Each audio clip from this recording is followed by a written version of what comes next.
श्रीरङ्गराजचरणाम्बुज राजहंसं श्रीमत्पराङ्कुशपदाम्बुज भृङ्गराजं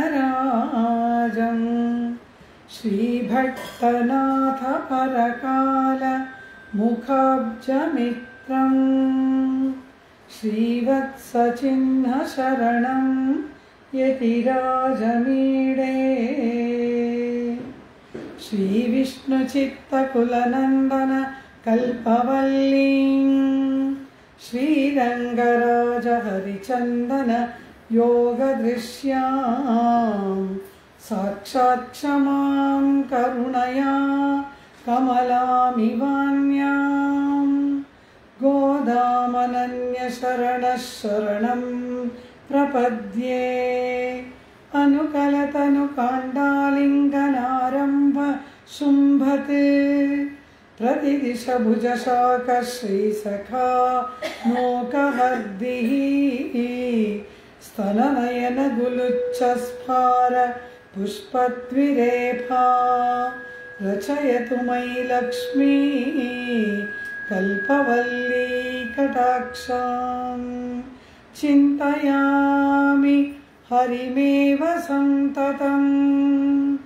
मन्दमन्द हसिताननाम्बुजं नन्दगोपतनयं परात्परं नारदादि मुनिवृन्दवन्दितं नीलातुङ्गस्तनगिरितटी सुप्तमुद्बोध्य कृष्णं पारार्थ्यं स्वं श्रुतिशतशिरसिद्धमध्यापयन्ति सोच्छिष्टायां सजिनिगलितं यावलात्कृत्य भुङ्क्ते गोदा तस्यै नमैदमिदं भूय एवास्तु भूयः अन्नवयल पुदुवयण्डालरङ्गर्क् पन्नतिरुप्पाவை கல்பரியம் இனிஷையால் பாடிக் கொடுத்தாள் நற்பாமாலை பூமாலை சூடிக் கொடுத்தாளை சொல்லு சூடிக் கொடுத்த சுடற்கொடியே தொல்பாவை பாடி அருள வல்ல பல்வளையாய் நாடி நீ வேங்கடவர்க்கென்ன விதியென்ன நிம்மாத்தம் நான் கடவா வண்ணமே நல்கு நோத்திச்சுவர்க்கம் புகுகின்ற அம்மனாய் மாத்தமும் தாராரோ வாசல் திரவாதார் நாத்தத்துழாய் முடி நாராயணன் நம்மால் போத்த பரதரும் புண்ணியனாய் பண்டொரு நாள் கூத்தத்தின் வாய் வீழ்ந்த கும்பகர்ணனும் தோத்துமுனக்கே பெரும் துயில் தான் தந்தானோ ஆத்தானந்தனுடையாய் அரங்கலமே தேத்தமாய் வந்து இரவேலோரெம்பாவாய் ஆண்டாள் திருவடிகளே சரணம்.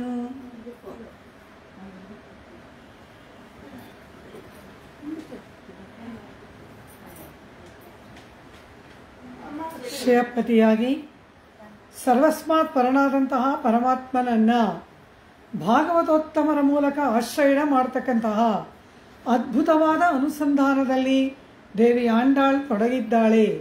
ಪ್ರತಿಯೊಬ್ಬ ಭಾಗವತೋತ್ತಮರ ಮನೆಯ ದ್ವಾರದಲ್ಲಿಯೂ ನಿಂತು ಆಯಾ ಗೋಪಬಾಲಿಕೆಗೆ ಸುಪ್ರಭಾತವನ್ನು ಗಾನ ಮಾಡುತ್ತಾ ಅವರೆಲ್ಲರ ಕೃಪೆಯನ್ನು ಪ್ರಾರ್ಥನೆ ಮಾಡುತ್ತಾ ನಿಮ್ಮ ಪುರುಷಕಾರವಿದ್ದರೆ ನೀವು ಕೃಪೆ ಮಾಡಿದರೆ ನಿಮ್ಮ ನಾಯಕತ್ವದಲ್ಲಿ ಕೃಷ್ಣ ಪರಮಾತ್ಮನ ಪ್ರಾಪ್ತಿ ನಮಗೆ ಏರ್ಪಡುತ್ತದೆ. ಪರಮಾತ್ಮನಿಗೆ ಆತ್ಮ ಪ್ರಾಪ್ತಿ, ಆತ್ಮನಿಗೆ ಪರಮಾತ್ಮ ಪ್ರಾಪ್ತಿ. ಈ ರೀತಿ ಪರಸ್ಪರ ಆತ್ಮ ಪರಮಾತ್ಮಗಳ ಮಿಲನಕ್ಕೆ ನೀನು ಕಾರಣಭೂತಳಾಗಬೇಕು ಸಖಿ ಎಂಬುದಾಗಿ ಒಬ್ಬೊಬ್ಬ ಗೋಪಕನಿಕೆಯನ್ನು ಕೂಡ ದೇವಿ ಆಂಡಾಳ ಪ್ರಾರ್ಥನೆ ಮಾಡುತ್ತಾ ತಮ್ಮ ವ್ರತಕ್ಕೆ ಹೊರಟಂತಹ ಆ ಗೋಪಿಕಾ ಸಮೂಹಕ್ಕೆ, ಕೃಷ್ಣ ಪ್ರಿಯತಮೆಯರ ಸಮೂಹಕ್ಕೆ ನಾಯಕಿಯಾಗುವಂತೆ ಪ್ರಾರ್ಥನೆ ಮಾಡುತ್ತಿದ್ದಾಳೆ. ಒಂದೊಂದು ಪಾಶರದಲ್ಲಿಯೂ ಕೂಡ ದೇವಿ ಆಂಡಾಳಳಿಂದ ಸುಪ್ರಭಾತದ ಮೂಲಕ ಎಚ್ಚರಿಸಲ್ಪಡ್ತಕ್ಕಂತಹ ಒಬ್ಬೊಬ್ಬ ನಾಯಕಿಯೂ ಕೂಡ ಒಂದೊಂದು ವಿಧವಾಗಿ ಕೃಷ್ಣ ಪರಮಾತ್ಮನ ಜೊತೆಯಲ್ಲಿ ಅನುಭವವನ್ನು ಪಡೆಯುತ್ತಿರುವವರು. ಒಬ್ಬಳು ಭಗವದ್ ವಿಷಯಕ್ಕೆ ಹೊಸಬಳಾದರೆ ಮತ್ತೊಬ್ಬಳು ಹಳಬಳಾಗಿಯೂ ಕೂಡ ಹೊಸಬಳಂತೆ ಇರುವವಳು, ಇನ್ನೊಬ್ಬಳು ಕೃಷ್ಣನೊಡನೆ ಪ್ರೇಮ ಜಿಜ್ಞಾಸೆಯಲ್ಲಿ ತೊಡಗಿದವಳು, ಮತ್ತೊಬ್ಬಳು ಕೃಷ್ಣ ಪರಮಾತ್ಮನೇ ಅವರೇ ಬಂದು ನನ್ನನ್ನು ಅಂಗೀಕಾರ ಮಾಡಬೇಕು, ನಾನು ಶರಣಾಗತಿ ಮಾಡಿದ ಮೇಲೆ ಮತ್ತೊಂದು ಪುರುಷಾರ್ಥವನ್ನು ಪಡೆಯುವುದಕ್ಕೆ ಮತ್ತೊಂದು ಸಾಧನವನ್ನು ಅನುಷ್ಠಾನ ಮಾಡುವವಳಲ್ಲ ಎಂಬುದಾಗಿ ಉಪಾಯ ಅಧ್ಯವಸಾಯ, ಉಪಾಯ ನಿಷ್ಠೆಯಲ್ಲಿ ಇರುವವಳು ಒಬ್ಬಳು. ಇಂತಹ ಹಲವು ವಿಧವಾದ ಪರಮಾತ್ಮನನ್ನು ಅನುಭವಿಸತಕ್ಕಂತಹ ಆ ಭಕ್ತ ಭಾಗವತೋತ್ತಮರಲ್ಲಿ ಹಲವಾರು ವಿಧಗಳಲ್ಲವ. ಒಬ್ಬರು ಪರಮಾತ್ಮನ ಸೌಶೀಲ್ಯ ಗುಣ ದೊಡ್ಡದು ಅಂತ ಹೇಳಿದ್ರಂತೆ. ಇನ್ನೊಬ್ಬ ಭಕ್ತ ಹೇಳ್ತಾನೆ, ಇಲ್ಲ ಇಲ್ಲ ಪರಮಾತ್ಮನ ಸೌಲಭ್ಯ ಗುಣ ದೊಡ್ಡದು ಎಂಬುದಾಗಿ ಮತ್ತೊಬ್ಬ ಹೇಳ್ತಾನಂತೆ. ಇಬ್ಬರೂ ಕೂಡ ಜೋರಾಗಿ ವಾದ ಮಾಡ್ತಾ ಇರ್ತಾರೆ. ಸೌಶೀಲ್ಯ ದೊಡ್ಡದು ಅಂತ ಇವನು ಹೇಳ್ತಾನೆ, ಸೌಲಭ್ಯ ದೊಡ್ಡದು ಅಂತ ಅವನು ಹೇಳ್ತಾನೆ. ಇಬ್ಬರೂ ಕೂಡ ವಾದ ವಿವಾದಗಳನ್ನು ಮಾಡ್ತಾ ಇರ್ತಾರೆ. ಸ್ವಲ್ಪ ಹೊತ್ತಾದ ಮೇಲೆ ಏನಾಯಿತು ಅಂತ ಕೇಳಿದ್ರು. ಸೌಶೀಲ್ಯ ದೊಡ್ಡದು ಅಂತ ಹೇಳೋನು ಸೌಲಭ್ಯನೇ ದೊಡ್ಡದು ಅಂತ ಹೇಳ್ತಾ ಇದ್ದಾನಂತೆ. ಸೌಲಭ್ಯ ದೊಡ್ಡದು ಅಂತ ಹೇಳುವವನು ಸೌಶೀಲ್ಯವೇ ಸರ್ವೋತ್ಕೃಷ್ಟ ಗುಣ ಅಂತಾನಂತೆ. ಕೊನೆಗೆ ಏನಾಯಿತು? ಪರಮಾತ್ಮನ ಗುಣಾನುಭವದಲ್ಲಿ ಮೈಮರೆತವರಿಗೆ ಅವನ ಎಲ್ಲ ಗುಣಗಳು ಉಪಾದೇಯ ತಮವಾಗಿ ಪರಮಾತ್ಮನ ಗುಣಾನುಭವ ಮೈಮರೆಸುವಂತಾಯಿತಲ್ಲವ. ತಾವು ಯಾವ ಗುಣದ ಬಗ್ಗೆ ಹೇಳ್ತಾ ಇದ್ದೀವಿ ಅನ್ನೋದೇ ಅವರಿಗೆ ಮರ್ತೋಗುತ್ತೆ. ಕಾರಣ ಆ ಒಂದೊಂದು ಗುಣದ ವೈಭವವೂ ಕೂಡ ಆ ರೀತಿಯಾಗಿ ಭಕ್ತ ಭಾಗವತರ ಮನಸ್ಸನ್ನು ಅಪಹಾರ ಮಾಡತಕ್ಕಂತಹದ್ದಲ್ಲವ. ಅದಕ್ಕೆ ದೇವಿ ಆಂಡಾಳು ಏನು ಹೇಳ್ತಾಳೆ? ಆ ದೊಡ್ಡ ನದಿಯಲ್ಲಿ ಇಳಿಯತಕ್ಕಂತಹವರು ಒಬ್ಬರ ಕೈಯನ್ನು ಒಬ್ಬರು ಹಿಡಿದುಕೊಂಡು ಈಚೆ ದಡದಿಂದ ಆಚೆ ದಡವನ್ನು ತಲುಪುವಂತೆ ಪರಮಾತ್ಮನ ಕಲ್ಯಾಣ ಗುಣಾನುಭವದಲ್ಲಿ ಮುಳುಗಿದವರು ಅದರಿಂದ ಎದ್ದು ಬರುವುದಕ್ಕೆ ಸಾಧ್ಯವ. ಕಾಲಾಳುಂ ನೆಂಜಳಿಯುಂ ಕಂಚುಳಲುಂ. ಸ್ವಾಮಿ ನಮ್ಮಾಳ್ವಾರು ಹೇಳ್ತಾರೆ, ಪರಮಾತ್ಮನ ಗುಣಾನುಭವದಲ್ಲಿ ಮೈಮರೆತವರಿಗೆ ಕಣ್ಣಾಲೆಗಳು ಸುತ್ತಿ ಬರುತ್ತದೆ. ಪರಮಾತ್ಮನ ಗುಣಾನುಭವದಲ್ಲಿ ಯಾರು ಮೈಮರೆತಿರ್ತಾರೆ ಅವರಿಗೆ ತಲೆ ತಿರುಗುತ್ತೆ, ಕಣ್ಣು ಕಾಣಿಸೋಲ್ಲ, ಕಾಲು ನಡುಗುತ್ತೆ, ಮೈಯೆಲ್ಲ ಶಿಥಿಲವಾಗಿಬಿಡುತ್ತೆ, ಏನೆಲ್ಲ ಪಾಡನ್ನು ಪಡ್ತಾರೆ. ಕಾರಣ ಪರಮಾತ್ಮನ ವಿರಹ ತಾಪದಿಂದ ಅವರಿಗೆ ಏರ್ಪಡ್ತಕ್ಕಂತಹ ಆ ಒಂದು ವೇದನೆ, ಆ ಶರೀರದಲ್ಲಿ ಏರ್ಪಡ್ತಕ್ಕಂತಹ ಶೈಥಿಲ್ಯ ಅದೆಲ್ಲವೂ ಇರುವುದರಿಂದ ತಾನೇ ನಾಯಕಿಯರನ್ನ ಪ್ರಿಯತಮನನ್ನ ಸೇರುವುದಕ್ಕೆ ಕಾತರಳಾಗಿ ಇರ್ತಕ್ಕಂತಹ ನಾಯಕಿಯನ್ನ ಕಾವ್ಯಗಳಲ್ಲಿ ವರ್ಣನೆ ಮಾಡ್ತಾರೆ. ಅದರಲ್ಲಿ ಹೇಳ್ತಾರೆ, ಕೊನೆಯ ದಶೆ ನಾಯಕಿಗೆ ಮರಣವಂತೆ. ಆ ರೀತಿ ಆ ವಿರಹ ತಾಪದಲ್ಲಿ ಬೇಯುತ್ತಕ್ಕಂತಹ ನಾಯಕಿಯರಾಗಿ ಇಲ್ಲಿ ಸಮಸ್ತ ಗೋಪಿಕೆಯರು ಕೂಡ ಕೃಷ್ಣ ಪರಮಾತ್ಮನನ್ನ ಕಾಣುವುದಕ್ಕೆ, ಆಲಿಂಗನ ಮಾಡುವುದಕ್ಕೆ ಹಂಬಲಿಸುತ್ತಿದ್ದಾರಲ್ಲವ. ಆಂಡಾಳು ಹೇಳ್ತಾಳೆ, ಮಾಸುಡೆಯುಡಂಬಡು ತಲೆಯುಲರಿ ವಾಯ್ಪುರಂ ಬೆಳೆತ್ತರು ಪೋದು ಮುಂಡೆ. ಮೈಯೆಲ್ಲ ಬಿಳುಪೇರಿ ಬಿಟ್ಟಿದೆಯಂತೆ ವಿರಹದಿಂದ, ಮುಖವೆಲ್ಲ ಬಾಡಿ ಹೋಗ್ಬಿಟ್ಟಿದೆ, ತುಟಿಯೆಲ್ಲ ಬಿಳುಪಾಗಿಬಿಟ್ಟಿದೆ. ಇವರನ್ನು ನೋಡಿದರೆ ಯಾವುದೋ ವ್ಯಾಧಿಗೆ ತುತ್ತಾದವರಂತೆ ಕಾಣ್ತಾ ಇದ್ದಾರಂತೆ. ಯಾವ ವ್ಯಾಧಿ? ಕೃಷ್ಣನ ವಿರಹವೆಂಬ ವ್ಯಾಧಿಯಿಂದ ಇವರೆಲ್ಲ ಪೀಡಿತರು ಎಂಬುದಾಗಿ ನಾಚ್ಯಾರ್ ತಿರುಮಳಿಯಲ್ಲಿ ಆಂಡಾಳಳ ಅನುಭವ. ಆದರೆ ಒಬ್ಬೊಬ್ಬ ಭಕ್ತರದು ಒಂದೊಂದು ವಿಧವಾದ ಭಗವದ್ ಅನುಭವ. ಹಾಗೆ ಆ ಭಗವದ್ ಅನುಭವದ ವಿವಿಧ ಸ್ತರಗಳಲ್ಲಿ ನಿಲ್ಲತಕ್ಕಂತಹ ಭಾಗವತೋತ್ತಮರನ್ನ ಕುರಿತು ಆಂಡಾಳ್ ಸುಪ್ರಭಾತವನ್ನ ಗಾನ ಮಾಡುತ್ತಿದ್ದಾಳಲ್ಲವ. ನೆನ್ನೆಯ ನಾಯಕಿಯ ಜೊತೆಯಲ್ಲಿ ಆಂಡಾಳ್ ಶರೀರ ಸಂಬಂಧವನ್ನ, ರಕ್ತ ಸಂಬಂಧವನ್ನು ಅಪೇಕ್ಷೆ ಪಟ್ಟು ಮಾಮಾನ್ ಮಗಳೇ ಎಂದಳಲ್ಲವ. ಪರಮಾತ್ಮನ ಕೈಂಕರ್ಯದಲ್ಲಿ ಇರುವವರು, ಪರಮಾತ್ಮನಲ್ಲಿ ಅಭಿನಿವೇಶ ಉಳ್ಳವರೇ ನಮಗೆ ಬಂಧುಗಳು. ಯಾರು ನಮಗೆ ಶತ್ರು ಅಂದರು, ನಾವು ತಿಳ್ಕೊಂಡಿದ್ದೀವಿ ಆಚೆ ಮನೆಯವರು ಈಚೆ ಮನೆಯವರು ಅವರು ಇವರು ಅಂತ. ನಮಗೆ ಹೇಳಿಬಿಟ್ರು ತನ್ನೈ ಕಂಡಾಲ್ ಶತ್ರುವೈ ಕಂಡ ಪೋಲೆ. ನಮಗೆ ಯಾರು ಶತ್ರು ಅಂದರು, ನಮಗೆ ನಾವೇ ಶತ್ರು ಅಂದ್ಬಿಟ್ರು. ನಮಗೆ ನಾವೇ ಶತ್ರುಗಳು. ನಮ್ಮ ಶರೀರದ ಮೇಲಿನ ವ್ಯಾಮೋಹ, ನಮ್ಮ ದೇಹಾತ್ಮಾಭಿಮಾನ, ನಮ್ಮ ಅರಿಷಡ್ವರ್ಗಗಳು ನಮ್ಮನ್ನ ಪಾಡುಪಡಿಸುತ್ತಾ ಈ ಆತ್ಮ ಸದ್ಗತಿಗೆ ಹೋಗದಂತೆ, ಆ ಸದರ್ಥಗಳನ್ನು ಚಿಂತನೆ ಮಾಡದಂತೆ ಭಗವದ್ಧ್ಯಾನ ತಿರೋಧಾನಕರೀಂ.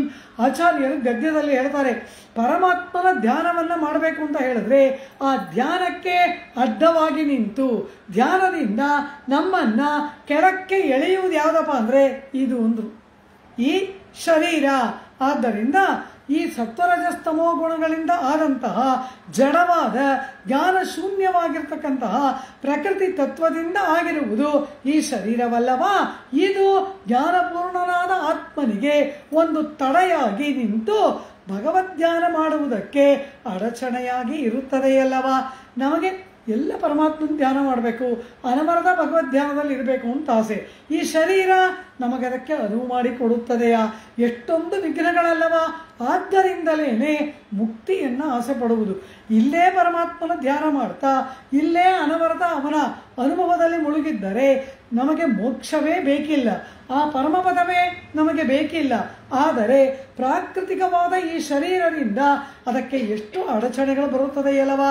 ಹಸಿವು, ಬಾಯಾರಿಕೆ, ಮೂತ್ರಪುರೀಷಗಳು, ವ್ಯಾಧಿಗಳು, ಬಂಧು ಬಳಗದವರ ಅನೇಕ ವಿಧವಾಗಿರ್ತಕ್ಕಂತಹ ವ್ಯಾಮೋಹದಿಂದ ಏರ್ಪಡ್ತಕ್ಕಂತಹ ಬಂಧನವನ್ನು ಅಧಿಕ ಮಾಡುವ ಚಿಂತನೆಗಳು, ಇವೆಲ್ಲವೂ ಕೂಡ ಭಗವದ್ ಅನುಭವಕ್ಕೆ ಇಲ್ಲಿ ವಿರೋಧಿಯಲ್ಲವಾ? ಆದ್ದರಿಂದ ಅವಿಚ್ಛಿನ್ನವಾಗಿ ಇರ್ತಕ್ಕಂತಹ ಭಗವದ್ ಅನುಭವಕ್ಕಾಗಿ ಪರಮಪದಕ್ಕೆ ಹೋಗಬೇಕು. ಇಲ್ಲಿಯೇ ಅದನ್ನು ಪಡಿಬಹುದು. ಸ್ವಾಮಿ ಮಧುರಕವಿ ಆಳ್ವಾರ್ಗಳು ಹೇಳ್ತಾರೆ, ಸ್ವಾಮಿ ನಮ್ಮಾಳ್ವಾರರನ್ನು ನೋಡಿ ನಿಮ್ಮ ತಿರುವಾಯ್ಮಣಿಯನ್ನು ಅನವರತ ಗಾನ ಮಾಡ್ತಾ ಇದ್ರೆ ಇದೇ ವೈಕುಂಠವಲ್ಲವ ಅಂದರು. ಆದರೆ ಹಾಗೆ ಮಾಡುವುದಕ್ಕೆ ಈ ಶರೀರ ನಮಗೆ ಅನುಮತಿಯನ್ನು ಕೊಡುತ್ತದೆಯಾ? ಶರೀರದಿಂದ ಎಷ್ಟು ವಿಧವಾದ ಅಡಚಣೆಗಳು ಆತ್ಮನಿಗೆ. ಆದ್ದರಿಂದ ಆ ಶರೀರವನ್ನು ಬಿಟ್ಟು ಪರಮಾತ್ಮನನ್ನು ನಾವು ಪಡೆಯಬೇಕು ಎಂಬುದೇ ಮೋಕ್ಷದ ಚಿಂತನೆ. ಮುಮುಕ್ಷು ಆ ಚಿಂತನೆಯನ್ನು ಮಾಡ್ತಾ ಮೋಕ್ಷದಲ್ಲಿ ಯಾರಿಗೆ ಆಸೆಯೋ ಅವನನ್ನು ಶಾಸ್ತ್ರಗಳು ಮುಮುಕ್ಷು ಎಂಬುದಾಗಿ ಕರೆದವು. ಆ ರೀತಿ ಪರಮಾತ್ಮಾನುಭವಕ್ಕೆ ಹೊರಡುವವರಿಗೆ ಭಾಗವತರ ಆ ಒಂದು ಮುಂದಾಳುತ್ವ ಬೇಕು. ಅವರ ನಾಯಕತ್ವದಲ್ಲಿ ಪರಮಾತ್ಮನನ್ನ ಸಮೀಪಿಸಬೇಕು. ಅವರು ನಮ್ಮ ಬಗ್ಗೆ ಪರಮಾತ್ಮನ ಮುಂದೆ ಭಿನ್ನವಿಸಿ ಈ ಆತ್ಮನನ್ನ ಅಂಗೀಕಾರ ಮಾಡು ಎಂಬುದಾಗಿ ಪರಮಾತ್ಮನಲ್ಲಿ ಭಿನ್ನವಿಸಿದರೆ ಪರಮಾತ್ಮ ಈ ಆತ್ಮನನ್ನ ಕೃಪೆ ಮಾಡುತ್ತಾನಲ್ಲವಾ? ಅದಕ್ಕಾಗಿ ಆಂಡಾಲ್ ಒಬ್ಬೊಬ್ಬ ಭಾಗವತೋತ್ತಮೆಯ ಮನೆಯ ಬಾಗಿಲಲ್ಲೂ ನಿಂತು ಅವಳಿಗೆ ಸುಪ್ರಭಾತವನ್ನ ಗಾನ ಮಾಡ್ತಾ ಇದ್ದಾಳೆ. ಪರಮಾತ್ಮನಲ್ಲಿ ಯಾರು ನೆಸ್ತಬರರಾಗಿರ್ತಾರೋ ಅವರುಗಳು, ಅಂದರೆ ಎಲ್ಲ ಭಾರವನ್ನ ಪರಮಾತ್ಮನಲ್ಲಿ ಯಾರು ಇಟ್ಟಿರ್ತಾರೋ ಅವರುಗಳು ಯಾವ ವರ್ಣದವರಾದರೂ ಸರಿ, ಯಾವ ಕುಲದವರಾದರೂ ಸರಿ, ಯಾವ ಜಾತಿಯವರಾದರೂ ಸರಿ, ಅವರು ಪರಮಾತ್ಮನಿಗೆ ಪ್ರಿಯರಾದವರು. ವರಾಹ ಪುರಾಣದಲ್ಲಿ ಪರಮಾತ್ಮ ಈ ಮಾತನ್ನು ಹೇಳ್ತಾನೆ, ಮದ್ಭಕ್ತಂ ಸ್ವಪಚಂ ವಾಪಿ ನಿಂದಾಂ ಕುರ್ವಂತಿ ಯೇ ನರಾಃ ಪದ್ಮಕೋಟಿ ಶತೇನಾಪಿ ನ ಕ್ಷಮಾಮಿ ವಸುಂಧರೆ. ಭೂಮಿಯನ್ನು ನೋಡಿ ಪರಮಾತ್ಮ ಹೇಳ್ತಾನೆ, ಮದ್ಭಕ್ತಂ ನನ್ನ ಭಕ್ತನಾದವನು ಸ್ವಪಚನಾದರೂ ಕೂಡ, ಅಂದರೆ ಅಂತ್ಯಜನಾಗಿ ಚಂಡಾಳನಾದರೂ ಕೂಡ, ಹೊಲೆಯನಾದರೂ ಕೂಡ ಅವನನ್ನ ಯಾರು ನಿಂದನೆ ಮಾಡ್ತಾರೋ ಅವರುಗಳು ಪದ್ಮಕೋಟಿ, ಕೋಟಿ ಟು ದಿ ಪವರ್ ಆಫ್ ಕೋಟಿಗೆ ಒಂದು ಪದ್ಮ ಅಂತ ಹೆಸರು. ಅಷ್ಟು ಕಾಲ ಆ ಪದ್ಮಕೋಟಿ ಶತೇನಾಪಿ, ಅಂತಹ 100 ಪದ್ಮಕೋಟಿ ವರ್ಷಗಳ ಕಳೆದರೂ ಕೂಡ ಅವನನ್ನು ನಾನು ಕ್ಷಮಿಸಲಾರೆ ಭೂಮಿದೇವಿ. ಭಾಗವತಾಪಚಾರ ಪಟ್ಟವನು ನನ್ನ ಭಕ್ತ, ಯಾವ ವರ್ಣದವನೇ ಆಗಿರಲಿ, ಯಾವ ಜಾತಿಯವನೇ ಆಗಿರಲಿ, ಅವನು ಭಾಗವತ ಭಕ್ತ. ಅವನಲ್ಲಿ ಅಪಚಾರ ಪಟ್ಟವನು, ಅವನು ಬ್ರಾಹ್ಮಣನೋ ಸನ್ಯಾಸಿಯೋ ಯಾರೇ ಆದರೂ, ಎಷ್ಟು ದೀರ್ಘಕಾಲವಾದರೂ ನಾನು ಅವನನ್ನು ಕ್ಷಮಿಸುವುದಿಲ್ಲ ಅಂತಾನೆ ಪರಮಾತ್ಮ. ಅದಕ್ಕೆ ಮೇಲೆ ಹೇಳ್ತಾನೆ, ಕಾರಣ ಏನು ಅಂದರೆ ಆ ಭಕ್ತರೇ ನನಗೆ ಆಲಯ. ಅವರೇ ನನಗೆ ಮಂದಿರ. ಜಂಗಮಶ್ರೀ ವಿಮಾನಾನಿ ಹೃದಯಾನಿ ಮನೀಷಿಣಾಂ. ನನ್ನ ಭಕ್ತರ ಆ ಶರೀರವಿದೆಯಲ್ಲ ಅದು ನಡೆದಾಡುವ ದೇವಾಲಯ ಅಂದ. ಈ ಮಂದಿರಗಳೆಲ್ಲ ಸ್ಥಾವರ ಮಂದಿರಗಳು, ಅಂದರೆ ಚಲನೆ ಇಲ್ಲದೆ ಶಿಲೆಯಿಂದ ನಿರ್ಮಾಣವಾದಂತಹ ಸ್ಥಾವರವಾದ ಚಲನೆ ಇಲ್ಲದ ಮಂದಿರಗಳು. ಆದರೆ ನನ್ನ ಭಕ್ತರು ವೈಷ್ಣವಾನಾಂ ವಿಶೇಷೋಸ್ತಿ ವಿಷ್ಣೋ ಆಯತನಂ ಮಹತ್. ಆ ಪರಮಾತ್ಮನಾದ ವಿಷ್ಣುವಿಗೆ ಅವನ ಭಕ್ತರ ಶರೀರವೇ ಆಯತನ, ಮಂದಿರವಾಗಿದೆ. ಆದ್ದರಿಂದ ಜಂಗಮಶ್ರೀ ವಿಮಾನಾನಿ ಹೃದಯಾನಿ ಮನೀಷಿಣಾಂ.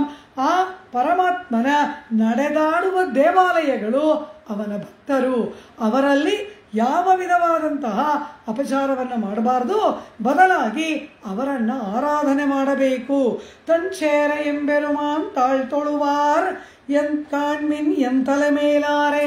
ತಿರುಮಂಗೈ ಆಳ್ವಾರ್ ಹಾಡ್ತಾರೆ. ತಿರುಚೇರೈ ದಿವ್ಯ ದೇಶದಲ್ಲಿ ವಿಜಯ ಮಾಡಿದಂತಹ ಪರಮಾತ್ಮನನ್ನ ಯಾರು ನಮಸ್ಕರಿಸುತ್ತಾರೋ ಅವರ ಪಾದಗಳು ನನ್ನ ತಲೆಯ ಮೇಲೆ ಎಂತಾರೆ ತಿರುಮಂಗೈ ಆಳ್ವಾರ್. ಆಳ್ವಾರಗಳೇ ಹೀಗೆ ಹೇಳ್ತಾರೆ, ಪರಮಾತ್ಮನನ್ನ ಭಜಿಸುವರ ಪಾದಗಳನ್ನ ನಾನು ನನ್ನ ಶಿರಸ್ಸಿನಲ್ಲಿ ಧರಿಸುತ್ತೇನೆ ಎಂಬುದಾಗಿ ಹೇಳ್ತಾರಲ್ವಾ. ಪರಮಾತ್ಮನ ದಿವ್ಯಮಂಗಳ ವಿಗ್ರಹ, ಪರಮಾತ್ಮನ ದಿವ್ಯಾದ್ಭುತವಾದ ಸೌಂದರ್ಯದಲ್ಲಿ ಯಾರು ಮುಳುಗಿ ಅದನ್ನೇ ಅನವರ್ತ ಧ್ಯಾನ ಮಾಡ್ತಾರೋ, ನೆಡುಮಾರ್ ಕಡಿಮೆ ಶೈವೇನ್ ಪೋಲ್ ಅವನೈ ಕರ್ದ ವಂಜಿತ್ ಎಂಬುದಾಗಿ ಹೇಳಿ, ಪುಯಲ್ ಮೇಘಂ ಪೋಲ್ ತಿರುಮೇನಿಯಮ್ಮಾನ್. ಕಾಳ ಮೇಘದಂತೆ ಸುಂದರವಾದ ದಿವ್ಯಮಂಗಳ ವಿಗ್ರಹವುಳ್ಳಂತಹ ಆ ಪರಮಾತ್ಮನ ಪುಂಕಳಲಡಿಕ್ಕೀಳ್ ತಾವರೆಯಂತಹ ಪಾದಗಳ ಕೆಳಗೆ ಯಾರು ತಮ್ಮನ್ನು ಸಮರ್ಪಣೆ ಮಾಡಿಕೊಂಡಿರ್ತಾರೋ ಅಂತಹವರ ಅಡಿಮೈತ್ತಲೆ ನಿನ್ನಾರ್ ತಿರುತ್ತಾಳ್ ವಣಂಗಿ. ಅಂತಹವರ ಪಾದಗಳನ್ನು ನಾನು ನಮಸ್ಕರಿಸುತ್ತೇನೆ ಎಂಬುದಾಗಿ ಸ್ವಾಮಿ ನಮ್ಮಾಳ್ವಾರ್ ಹಾಡ್ತಾರೆ.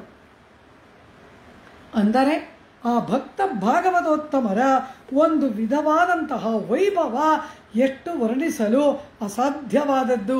ಆದ್ದರಿಂದಲೇ ಅವರ ಮೂಲಕ ಅವರನ್ನು ಆರಾಧಿಸಿ ಅವರ ಕೃಪೆಯನ್ನು ಪಡೆದುಕೊಂಡು ಪರಮಾತ್ಮ ಸನ್ನಿಧಾನಕ್ಕೆ ಹೋದರೆ ಪರಮಾತ್ಮ ತಪ್ಪದೆ ನಮಗೆ ಅನುಗ್ರಹ ಮಾಡುತ್ತಾನೆ. ಆದ್ದರಿಂದ ಇಲ್ಲಿ ಆಂಡಾಳ್ ಆ ಭಾಗವತೋತ್ತಮೆಯರಾದ ಗೋಪಿಕೆಯರನ್ನ ಪ್ರಾರ್ಥನೆ ಮಾಡ್ತಾಳೆ, ಸುಪ್ರಭಾತ ಗೀತೆಯನ್ನು ಹಾಡ್ತಾ ಇದ್ದಾಳೆ. ಈಗಾಗಲೇ ಆಂಡಾಳ್ ಎಷ್ಟು ಜನ ನಾಯಕಿಯರಿಗೆ ಸುಪ್ರಭಾತ ಹಾಡಿದ್ಲು? 5 ಮಂದಿ ಗೊಲ್ಲ ಬಾಲಕಿಯರನ್ನ ಆಂಡಾಳ್ ಸುಪ್ರಭಾತವನ್ನು ಹಾಡಿ ಅವರನ್ನ ತಮ್ಮ ಸಮೂಹಕ್ಕೆ ನಿರ್ವಾಹಕಳಾಗುವಂತೆ ಪ್ರಾರ್ಥನೆ ಮಾಡಿದಳಲ್ಲವ. ಈಗ ಅವಳು ಕೂಡಿಕೊಂಡು ಮತ್ತೆ ಇನ್ನೊಬ್ಬ ಗೋಪಬಾಲಕಿಯ ಮನೆಯ ದ್ವಾರದಲ್ಲಿ ನಿಂತು ಆ ಗೊಲ್ಲ ಬಾಲಕಿಗೆ ಸುಪ್ರಭಾತವನ್ನ ಗಾನ ಮಾಡ್ತಾರೆ. ನಿನ್ನೆಯ ಪಾಶುರದಲ್ಲಿದ್ದ ನಾಯಿಕ ಅವಳೆಂತ ಅವಳು ಪರಮಾತ್ಮನನ್ನ ಆಶ್ರಯ ಮಾಡಿಬಿಟ್ಟಿದ್ದೇನೆ, ಅವನಿಂದಲೇ ಪುರುಷಾರ್ಥ ಲಾಭ ಅನ್ನೋದು ನನಗೆ ದೃಢವಾದ ವಿಶ್ವಾಸವಿದೆ. ಹೀಗೆ ಶರಣಾಗತಿ ಮಾಡಿದ ಮೇಲೆ ನಾವಿನ್ನೇನು ಮಾಡಬೇಕು? ಅವನು ಬರುವ ತನಕ ನಾವುಗಳು ಅವನ ಆಗಮನವನ್ನು ಎದುರು ನೋಡುವುದು ಹೊರತಾಗಿ ನಾವು ಯಾವ ಪ್ರಯತ್ನವನ್ನು ಮಾಡುವುದು ಕೂಡದು ಎಂಬ ಉಪಾಯ ದೃಢ ನಿಷ್ಠೆಯಲ್ಲಿ ಇದ್ದವಳು ಅವಳನ್ನು ನೋಡಿ ಆಂಡಾಳ್ ಏನು ಹೇಳಿದ್ಲು? ಉಪಾಯದಲ್ಲಿ ನಿಷ್ಠೆ ಸರಿ, ಆದರೆ ಉಪೇಯ ಅಂದರೆ ಪುರುಷಾರ್ಥದಲ್ಲಿ ತ್ವರೆ ಬೇಡವಾ, ಕಾತರತೆ ಬೇಡವಾ, ಈಗಲೇ ಬೇಕು ಎಂಬ ಧಾವಂತ ಬೇಡವಾ, ಹೀಗಿರುವೆಯಲ್ಲ ಎದ್ದು ಬಾ ಎಂಬುದಾಗಿ ಅವಳಿಗೆ ಸುಪ್ರಭಾತ ಹಾಡಿದರಲ್ಲವಾ. ಅದೇ ರೀತಿ ಈಗ ಮತ್ತೊಬ್ಬ ಗೊಲ್ಲ ಬಾಲಕಿಯ ಮನೆಯ ಬಾಗಿಲಲ್ಲಿ ಬಂದು ನಿಂತು ಆಂಡಾಳ್ ಪಾಶುರವನ್ನು ಗಾನ ಮಾಡ್ತಾಳಲ್ಲ, ಇವಳು ಬಹಳ ವಿಲಕ್ಷಣವಾದಂತಹ ನಾಯಿಕ, ಅಪರೂಪವಾಗಿರ್ತಕ್ಕಂತಹ ಕೃಷ್ಣ ಪ್ರೇಮವನ್ನು ಪಡೆದವಳು ಈ ಮನೆಯ ನಾಯಿಕ. ಇವಳನ್ನ ತಮ್ಮ ಇಡೀ ಸಮೂಹಕ್ಕೆ ನಾಯಕಿ ಅಂತ ಕರೀತಾರೆ. ತಮ್ಮ ಇಡೀ ಸಮೂಹಕ್ಕೆ ಇವಳು ಆಭರಣಪ್ರಾಯಳು ಎಂಬುದಾಗಿ ಕರೀತಾರೆ. ತಮ್ಮ ಇಡೀ ಸಮೂಹಕ್ಕೆ ಇವಳೇ ಆಶ್ರಯಭೂತಳು ಎಂಬುದಾಗಲ್ಲ, ಈ ಮನೆಯ ನಾಯಕಿಯನ್ನ ಆಂಡಾಳ್ ಕೊಂಡಾಡುತ್ತಾ ಇವಳು ಎಷ್ಟು ನಿರ್ಭರಳಾಗಿದ್ದಾಳೆ ಅಂದರೆ ಪರಮಾತ್ಮನನ್ನ ಆಶ್ರಯಣ ಮಾಡಿಬಿಟ್ಟಿದ್ದೀನಿ, ಫಲ ಕೈಗೆ ಬಂದೇ ಬಿಡ್ತು ಎಂಬುದಾಗಿ ಪುರುಷಾರ್ಥ ಪ್ರಾಪ್ತಿಯಲ್ಲಿ ಅಲ್ಪವಾದರೂ ಸಂದೇಹವಿಲ್ಲದೆ ಫಲ ಕೈಗೆ ಬಂದೇ ಬಿಟ್ಟಿತು ಎಂಬುದಾಗಿ ನಿಶ್ಚಿಂತೆಯಿಂದ ಇರುವವಳು, ಪರಮಾತ್ಮನ ಮೇಲಿನ ಅಚಂಚಲವಾದ ವಿಶ್ವಾಸವುಳ್ಳ ಈ ನಾಯಕಿಯನ್ನ ಆಂಡಾಳ್ ಅನೇಕ ವಿಶೇಷಾರ್ಥಗಳನ್ನು ಇಟ್ಟು ಈ ನಾಯಕಿಯ ವಿಶೇಷವಾದ ಆ ಕಲ್ಯಾಣ ಗುಣಗಳನ್ನು ಕೊಂಡಾಡುತ್ತಾ ಅದ್ಭುತವಾಗಿ ಅವಳಿಗೆ ಗಾನ ಮಾಡತಕ್ಕಂತಹ ತಿರುಪ್ಪಾವೈ ದಿವ್ಯಶಾಸ್ತ್ರದ 10ನೆಯ ಪಾಶುರವೇ ನೋತ್ತುವರ್ಕಂ ಪೂಹಿನ್ನ ಅಮ್ಮನಾಯ್ ಮತ್ತಮುಂ ತಾರಾರೋ ವಾಶಲ್ ತಿರವಾದಾರ್ ಎಂಬುದಾಗಿ ಆ ಒಳಗಿರುವ ಗೊಲ್ಲ ಬಾಲಕಿಯನ್ನು ಕುರಿತು ಆಂಡಾಳ್ ಸುಪ್ರಭಾತವನ್ನು ಗಾನ ಮಾಡ್ತಾಳೆ. ಇಲ್ಲಿ ಕೃಷ್ಣ ತನ್ನಲ್ಲಿಗೆ ತಾನೇ ಬಂದೇ ಬರ್ತಾನೆ. ಕೃಷ್ಣ ಪ್ರಾಪ್ತಿಯಲ್ಲಿ ಸಂದೇಹವಿಲ್ಲ. ಅವನು ಬಂದು ಬಿಟ್ಟರೆ ಹೇಗೆ ನಿಶ್ಚಿಂತಳಾಗಿ ಇರಬಹುದು ಹಾಗೆ ನಿಶ್ಚಿಂತಳಾಗಿ ಇರುವ ಇವಳನ್ನು ನೋಡ್ತಾಳೆ ಆಂಡಾಳ್. ಇಷ್ಟು ಜನ ನಾವು ಗೋಪಕ್ಕೆ ಸ್ತ್ರೀಯರು ಹೊರಗಡೆ ನಿಂತು ನಿನ್ನನ್ನು ಸಂಬೋಧನೆ ಮಾಡ್ತಾ ಇದ್ದೀವಿ, ಕರಿತಾ ಇದ್ದೀವಿ. ಇಲ್ಲಿ ಯಾವ ಪ್ರಾತಃ ಕಾಲದ ಲಕ್ಷಣವೂ ಇಲ್ಲ. ಕಾರಣ ಎಲ್ಲ ಬೆಳಗ್ಗೆ ಆಗೋಯ್ತು, ಸೂರ್ಯ ನಡುನೆತ್ತಿಗೆ ಬರುವ ವೇಳೆಯಾಯಿತು, ಇನ್ನೂ ಮಲಗಿರುವೆಯಲ್ಲ.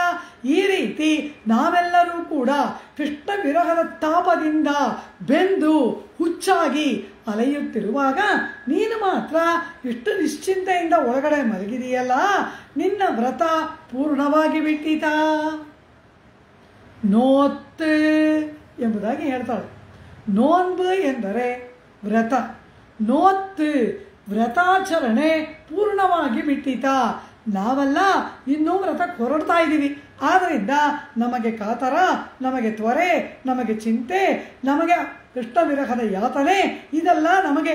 ನೀನಿಷ್ಟು ನಿಶ್ಚಿಂತೆಯಾಗಿ ಹೀಗೆ ನಿನ್ನ ಮನೆಯ ಒಳಗಡೆಯಲ್ಲಿ ಹಾಡು ಹಗಲಾದರೂ ಈ ರೀತಿ ನಿಶ್ಚಿಂತೆಯಾಗಿ ಮಲಗಿದೀಯಾ ಅಂದರೆ ನಿನ್ನ ವ್ರತಾಚರಣೆ ಪೂರ್ಣ ಆಗೋಯ್ತಾ? ಫಲ ಕೈಗೆ ಬಂದ್ಬಿಡ್ತಾ? ನೋತ್ ವ್ರತಾಚರಣೆಯನ್ನು ಪೂರ್ಣ ಮಾಡಿ.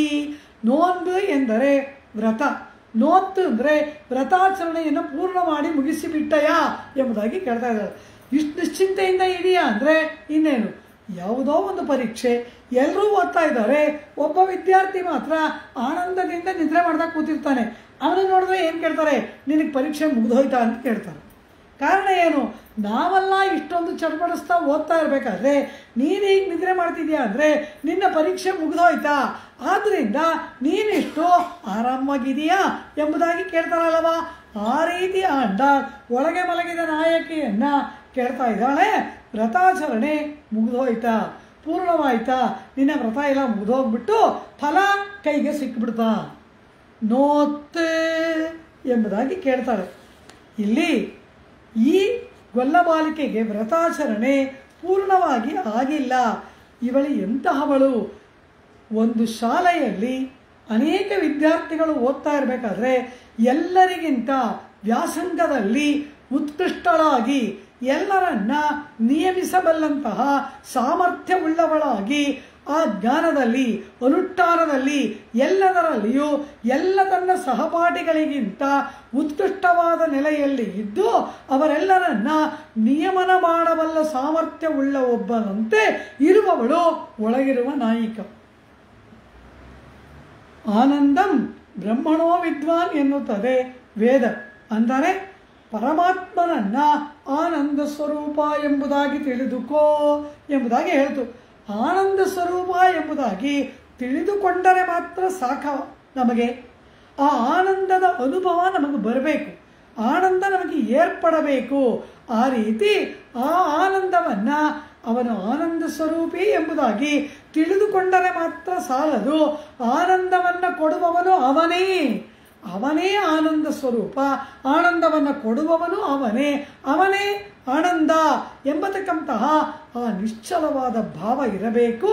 ಆ ಏಷಕ್ಕೇವಾನಂದ ಯಾತಿ ಉಪನಿಷತ್ತು ಹೇಳುತ್ತೆ.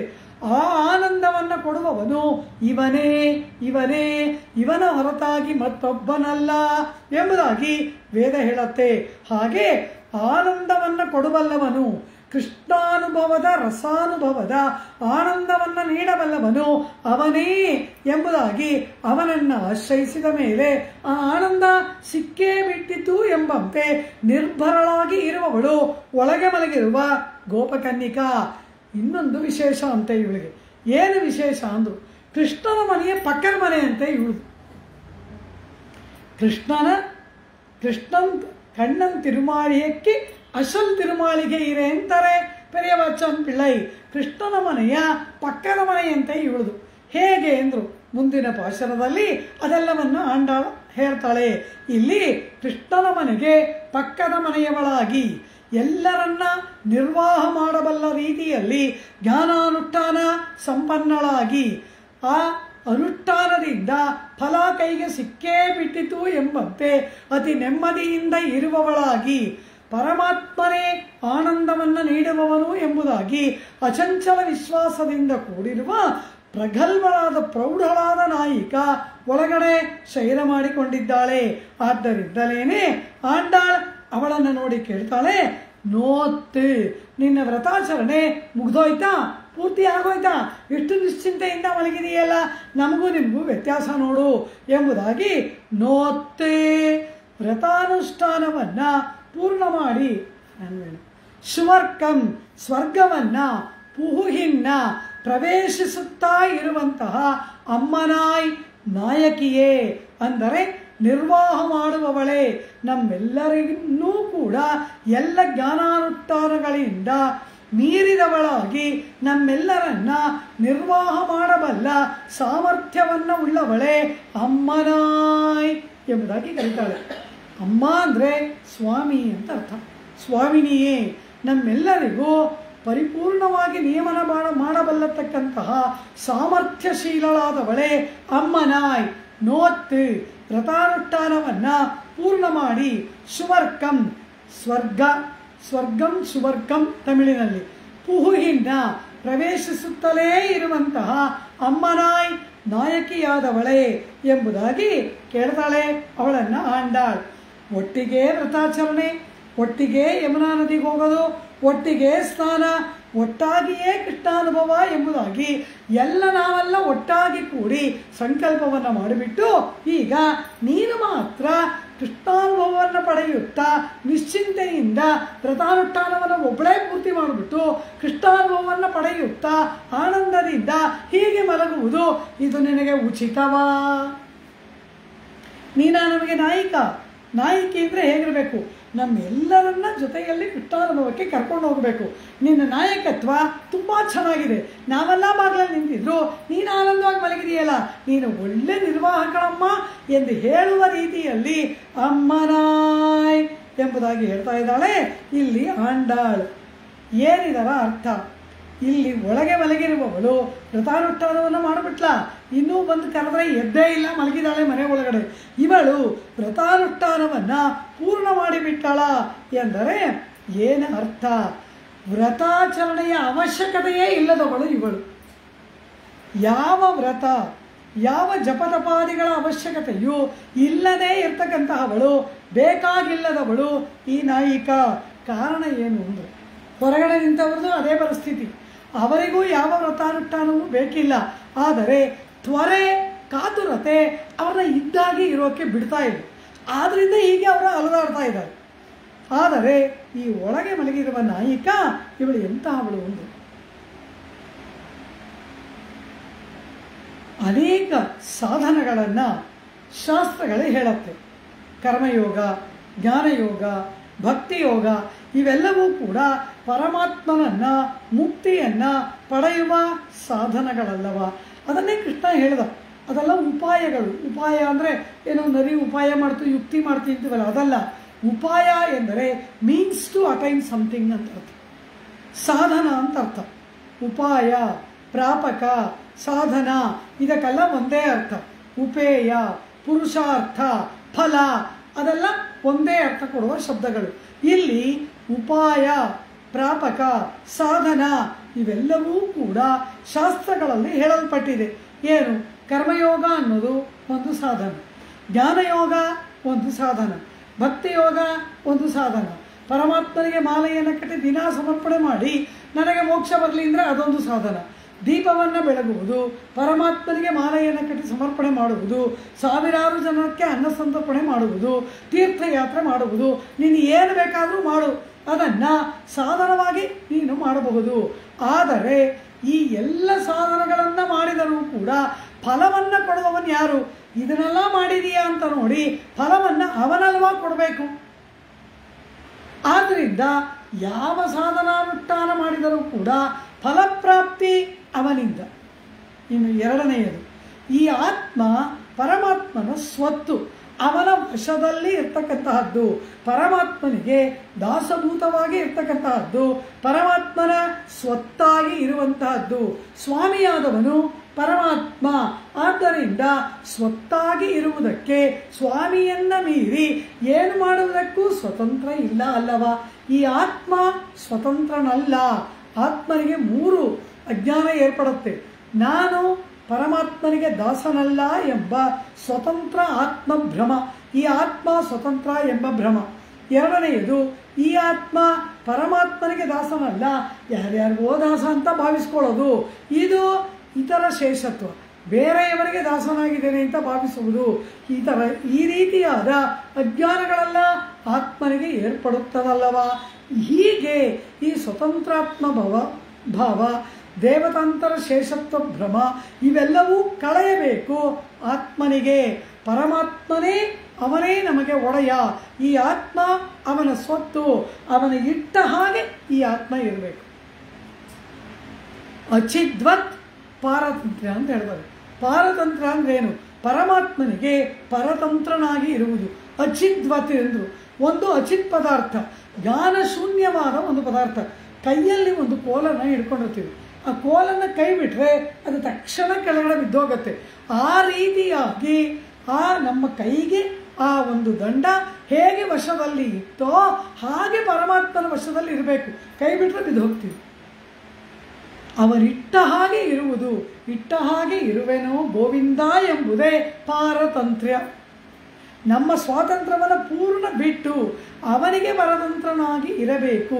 ಈ ರೀತಿ ಇರೋದ್ರಿಂದ ಏನು ಮಾಡೋದಕ್ಕೂ ನಮಗೆ ಸ್ವಾತಂತ್ರ್ಯವಿಲ್ಲ. ಆದ್ದರಿಂದ ಈ ಆತ್ಮ ಪರಮಾತ್ಮನಿಗೆ ಪರತಂತ್ರವಾದದ್ದರಿಂದ ಈ ಆತ್ಮನಿಗೆ ಯಾವ ಉಪಾಯಗಳನ್ನು ಅನುಷ್ಠಾನ ಮಾಡುವುದಕ್ಕೂ ಇವನು ಸ್ವತಂತ್ರನಲ್ಲ. ಇನ್ನು ಎರಡನೆಯದು, ಇವನು ಏನು ಮಾಡಿದ್ರೂ ಕೂಡ ಫಲಪ್ರಾಪ್ತಿ ಅವನಿಂದಲೇ. ಅಂದಮೇಲೆ ಇವನು ಏನು ಮಾಡಿ ಏನು ಪಡೀತಾನೆ? ಇಲ್ಲ.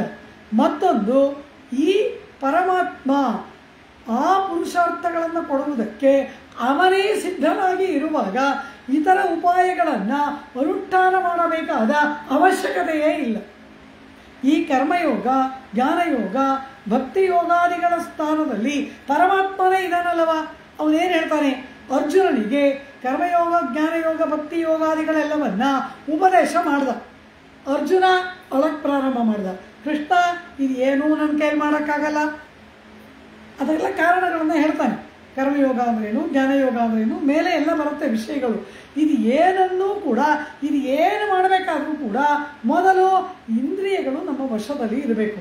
ನಮಗದೇ ಇಲ್ವಲ್ಲ, ನಾವು ಇಂದ್ರಿಯಗಳಿಗೆ ದಾಸರಾಗಿ ಬಿಟ್ಟಿದ್ದೇವಲ್ಲ. ಇಂದ್ರಿಯಗಳು ಕೈವಶವಾದರೆ ಈ ಆತ್ಮ ಒಳಮುಖವಾಗುತ್ತೆ. ಹೊರಗಿನ ವಿಷಯಗಳನ್ನು ಬಿಟ್ಟು ಇಂದ್ರಿಯಗಳು ಒಳಮುಖವಾದಾಗ ಆತ್ಮನನ್ನು ಕಾಣುತ್ತೆ. ಆಗ ಇಂದ್ರಿಯಗಳು ವಶವಾದಾಗ ಕರ್ಮಾನುಷ್ಠಾನವನ್ನು ಮಾಡುವುದಕ್ಕೆ ಶರೀರ ಸಿದ್ಧವಾಗುತ್ತೆ. ಆ ಕರ್ಮಾನುಷ್ಠಾನವನ್ನು ಭಗವದಾರಾಧನೆಯಿಂದ ಮಾಡಿದ್ರೆ ಕರ್ಮಯೋಗ. ಕರ್ಮಕ್ಕೂ ಕರ್ಮಯೋಗಕ್ಕೂ ಏನು ವ್ಯತ್ಯಾಸ ಅಂದರೆ, ಸುಮ್ಮನೆ ಶಾಸ್ತ್ರಗಳು ಹೇಳಿದೆ ನನಗೆ ಅದು ಬೇಕು ಇದು ಬೇಕು ಅಂತ ಮಾಡಿದ್ರೆ ಕರ್ಮ, ಅದನ್ನು ಭಗವಂತನ ಆರಾಧನೆ ಮಾಡಿದ್ರೆ ಕರ್ಮಯೋಗ. ಜ್ಞಾನ ಅನುಸಂಧಾನ ಮಾಡಿದ್ರೆ ಅದು ಜ್ಞಾನ ಸ್ಥಿತಿ.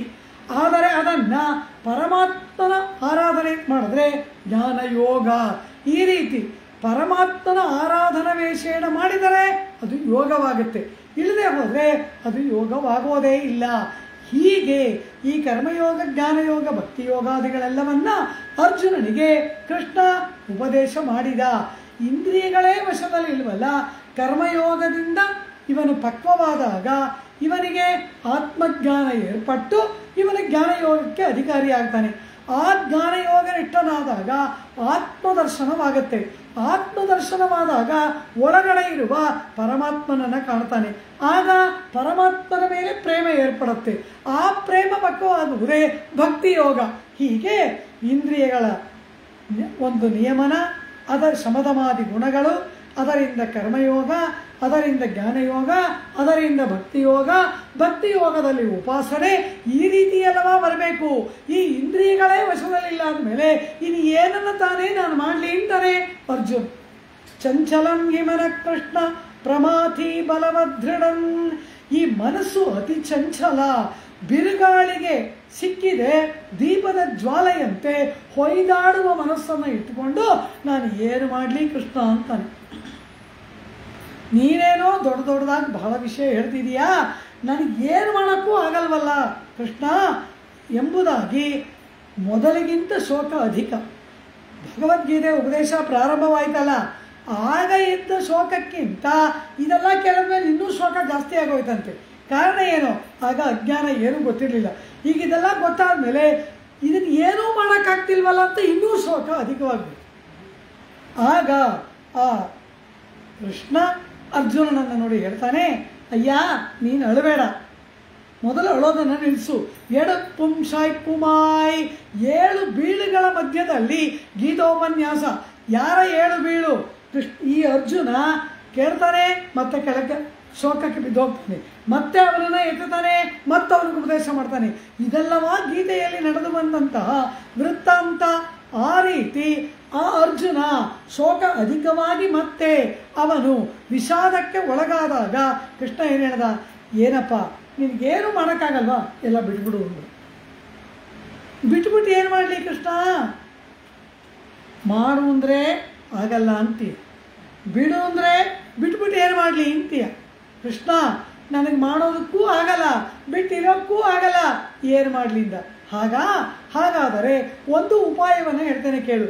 ಈಗ ನಾನು ಇಷ್ಟೊತ್ತು ಏನೇನು ಹೇಳಿದ್ನೋ ಈ ಎಲ್ಲಾನು ಬಿಟ್ಬಿಡು. ಹಾಗಾದರೆ ಈ ನನಗೆ ಮಾರ್ಗದರ್ಶನ, ಆತ್ಮಕ್ಕೆ ಉಜ್ಜೀವನ ಹೇಗೆ? ಆ ಕರ್ಮಯೋಗ, ಜ್ಞಾನಯೋಗ, ಭಕ್ತಿಯೋಗ, ಅದೇನೇನು ಸಾಧನಗಳು ಶಾಸ್ತ್ರ ಹೇಳಿದ್ಯೋ ಅವೆಲ್ಲದರ ಸ್ಥಾನದಲ್ಲಿ ನಾನಿದ್ದೀನಿ. ಆ ಎಲ್ಲ ಅನುಷ್ಠಾನ ಬಿಟ್ಬಿಡು. ಮತ್ತೆ ಬೀಳು ನನ್ನ ಕಾಲಿಗೆ, ಅವುಗಳ ಸ್ಥಾನದಲ್ಲಿ ನಾನಿದ್ದೀನಿ. ಅವೆಲ್ಲವೂ ಸಾಧ್ಯೋಪಾಯಗಳು. ಅಂದರೆ ನಾವು ಅನುಷ್ಠಾನ ಮಾಡಿದ್ರೆ ಅದು ಉಂಟು, ಮಾಡದೆ ಹೋದರೆ ಇಲ್ಲ. ಏಕಾದಶಿ ದಿನ ಉಪವಾಸ ಮಾಡಿದ್ರೆ ಅದು ಸಾಧನ, ಮಾಡದೆ ಬಿಟ್ಟರೆ ಇಲ್ಲ. ಹೀಗೆ ನಮ್ಮಿಂದ ಮಾಡುವುದರ ಮೂಲಕ ಸಾಧ್ಯವಾಗುವ ಉಪಾಯಗಳು ಅದೆಲ್ಲವೂ ಕೂಡ. ಆದರೆ ಪರಮಾತ್ಮ ಏನು ಕೇಳಿದ್ರು ಕೊಡ್ತಾನೆ. ಅವನನ್ನು ಆಶ್ರಯಿಸಿ ಬಿಟ್ಟರೆ ನಮಗೆ ಬೇಕಾದೆಲ್ಲವನ್ನು ಪರಮಾತ್ಮ ಕೊಡ್ತಾನೆ. ಅವನು ಸಿದ್ಧೋಪಾಯ, ಸಿದ್ಧನಾಗಿ ಇದ್ದಾನೆ.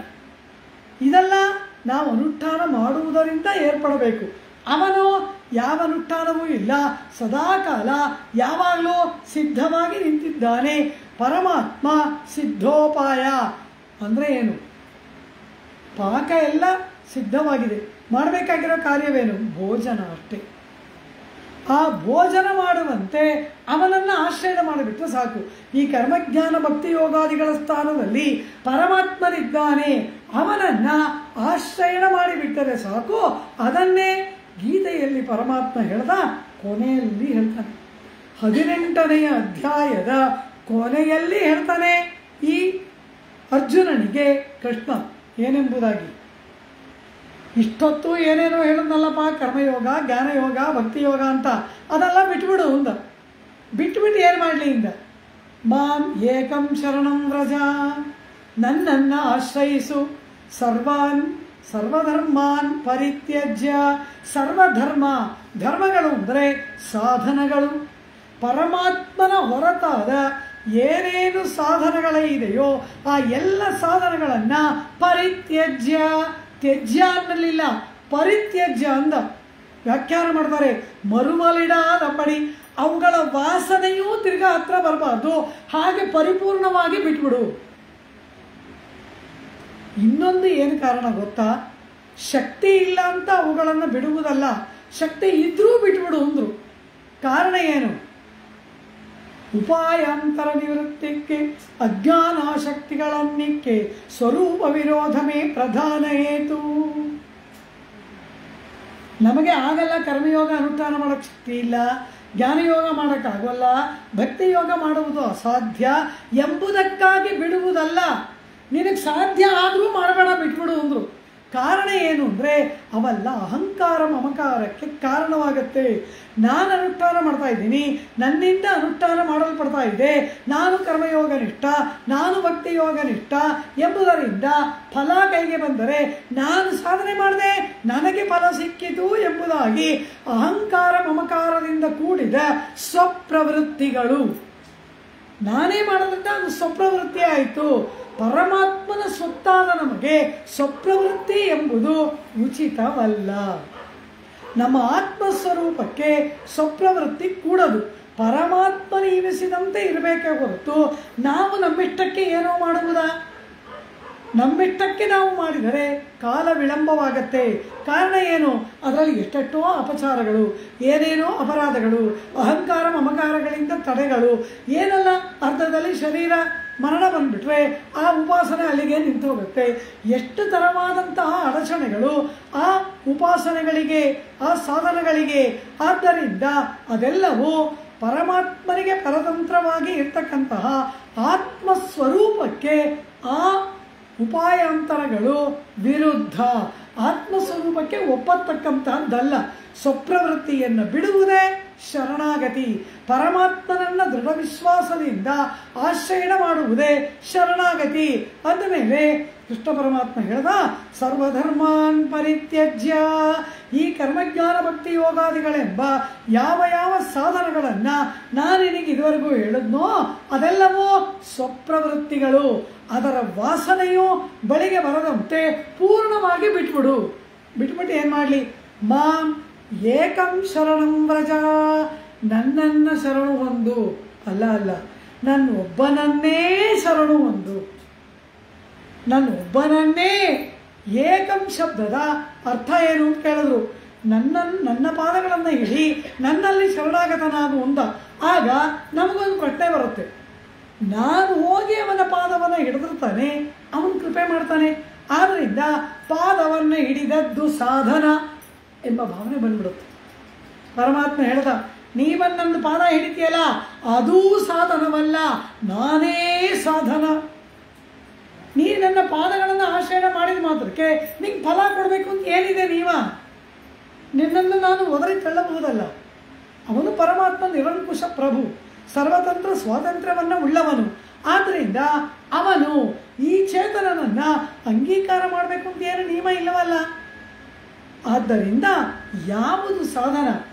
ಒಬ್ಬ ಆತ್ಮ, ಒಬ್ಬ ಚೇತನ ಬಂದು ಪರಮಾತ್ಮನಲ್ಲಿ ಶರಣಾಗತಿಯನ್ನು ಮಾಡಿದಾಗ ಪರಮಾತ್ಮನ ಮನದಲ್ಲಿ ಅವನ ಬಗ್ಗೆ ಉಕ್ಕಿ ಹರಿಯುವ ಕರುಣೆ ಇದೆಯಲ್ಲ, ಅದು ಸಾಧನ.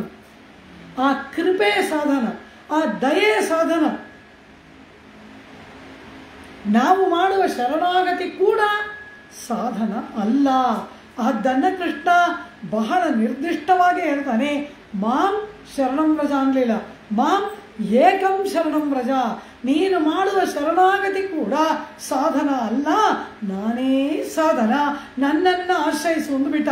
ಹಾಗೆ ಪರಮಾತ್ಮನ ಚರಣಾರವಿಂದಗಳಲ್ಲಿ ಆತ್ಮ ಸಮರ್ಪಣೆಯನ್ನ ಮಾಡಿಬಿಟ್ಟರೆ ಎಲ್ಲ ವ್ರತವನ್ನ, ಎಲ್ಲ ಯಜ್ಞಯಾಗಗಳನ್ನ, ಎಲ್ಲ ವಿಧವಾಗಿರ್ತಕ್ಕಂತಹ ಸಾಧನಾನುಷ್ಠಾನಗಳನ್ನ ಮಾಡಿ ಮುಗಿಸಿದಂತೆ.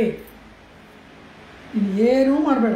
ಪರಮಾತ್ಮನಲ್ಲಿ ಶರಣಾಗತಿ ಮಾಡಿಬಿಟ್ರೆ ಏನೂ ಮಾಡಬೇಕಾಗಿಲ್ಲ. ಅಂದರೆ ಏನು? ಸಾಧನ ರೂಪವಾಗಿ ಏನು ಮಾಡಬೇಕಾಗಿಲ್ಲ, ಕೈಂಕರ್ಯ ರೂಪವಾಗಿ ಎಲ್ಲ ಮಾಡಬೇಕು. ಸಾಧನವಾಗಿ ಇದನ್ನು ಮಾಡಿದ್ರೆ ಆ ಪುಣ್ಯ ಬರುತ್ತೆ, ಅದನ್ನು ಮಾಡಿದ್ರೆ ಅದು ಸಿಗುತ್ತೆ, ಇದನ್ನು ಮಾಡಿದ್ರೆ ಈ ಕೆಟ್ಟದ್ದು ಹೋಗುತ್ತೆ, ಇದನ್ನು ಮಾಡೋದ್ರಿಂದ ಈ ರೋಗ ವಾಸಿ ಆಗುತ್ತೆ.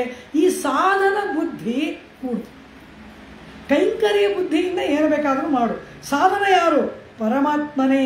ಆದ್ದರಿಂದಲೇ ಸಾಧನ ಯಾವುದು ಎಂದರೆ ಮಹಾಭಾರತ ವನಪರ್ವದಲ್ಲಿ ಕೃಷ್ಣ ಪರಮಾತ್ಮನನ್ನ ಸನ್ನಿಧಾನದಲ್ಲಿ ಋಷಿಮುನಿಗಳೇ ಹೇಳ್ತಾರೆ, ಯೇ ಚ ವೇದವಿದೋ ವಿಪ್ರಾಹ ಯೇ ಚ ಅಧ್ಯಾತ್ಮವಿದೋ ಜನಾಃ ತೇ ವದಂತಿ ಮಹಾತ್ಮಾನಂ ಕೃಷ್ಣಂ ಧರ್ಮಂ ಸನಾತನಂ. ಅಧ್ಯಾತ್ಮವನ್ನ ಬಲ್ಲಂತಹವರು, ಸಮಗ್ರವಾಗಿ ವೇದವನ್ನ ಅರಿತವರು.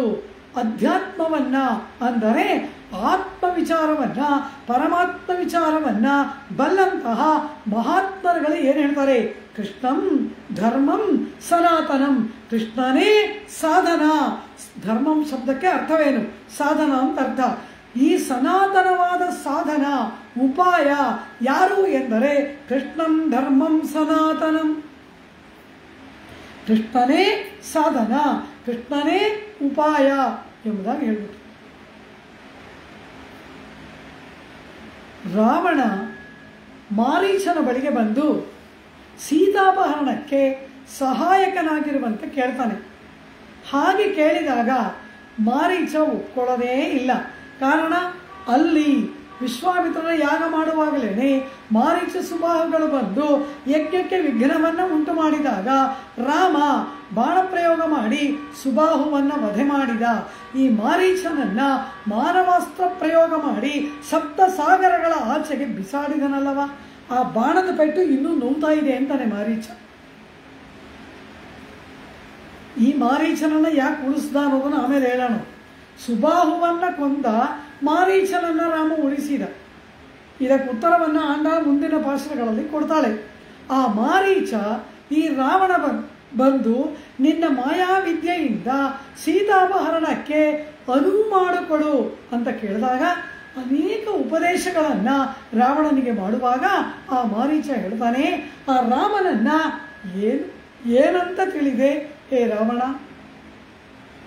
ಅವನಾರು? ರಾಮೋ ವಿಗ್ರಹವಾನ್ ಧರ್ಮ ಸಾಧು ಸತ್ಯ ಪರಾಕ್ರಮ. ಎಲೈ ರಾವಣನೇ, ಅವನಾರು?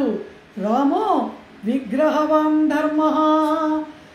ಈ ಆತ್ಮನಿಗೆ ಸಕಲ ಶ್ರೇಯಸ್ಸನ್ನು ಉಂಟು ಮಾಡತಕ್ಕಂತಹ ಸರ್ವೋತ್ಕೃಷ್ಟವಾದ ಸಾಧನವೇ ಒಬ್ಬ ಮನುಷ್ಯನ ರೂಪದಲ್ಲಿ ಬಂದು ನಿಂತರೆ ಅದು ರಾಮನಲ್ಲದೆ ಬೇರಲ್ಲ.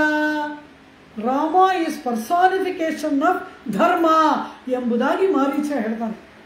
ವಿಗ್ರಹವಾನ್ ಧರ್ಮ. ಧರ್ಮ ಮಾನುಷ ರೂಪವನ್ನು ತಾಳಿ ಬಂದರೆ, ಒಂದು ವಿಗ್ರಹ ಮೂರ್ತಿಯಾಗಿ ಬಂದರೆ ಅದು ಯಾವುದೆಂದರೆ ಅದು ರಾಮಚಂದ್ರ. ಸಕಲ ಪುರುಷಾರ್ಥಗಳನ್ನು ಕೊಡುವ ಸಾಧನ ರಾಮನಲ್ಲವ. ಅಂದರೆ ಅವನು ಸಿದ್ಧೋಪಾಯನಾಗಿದ್ದಾನೆ.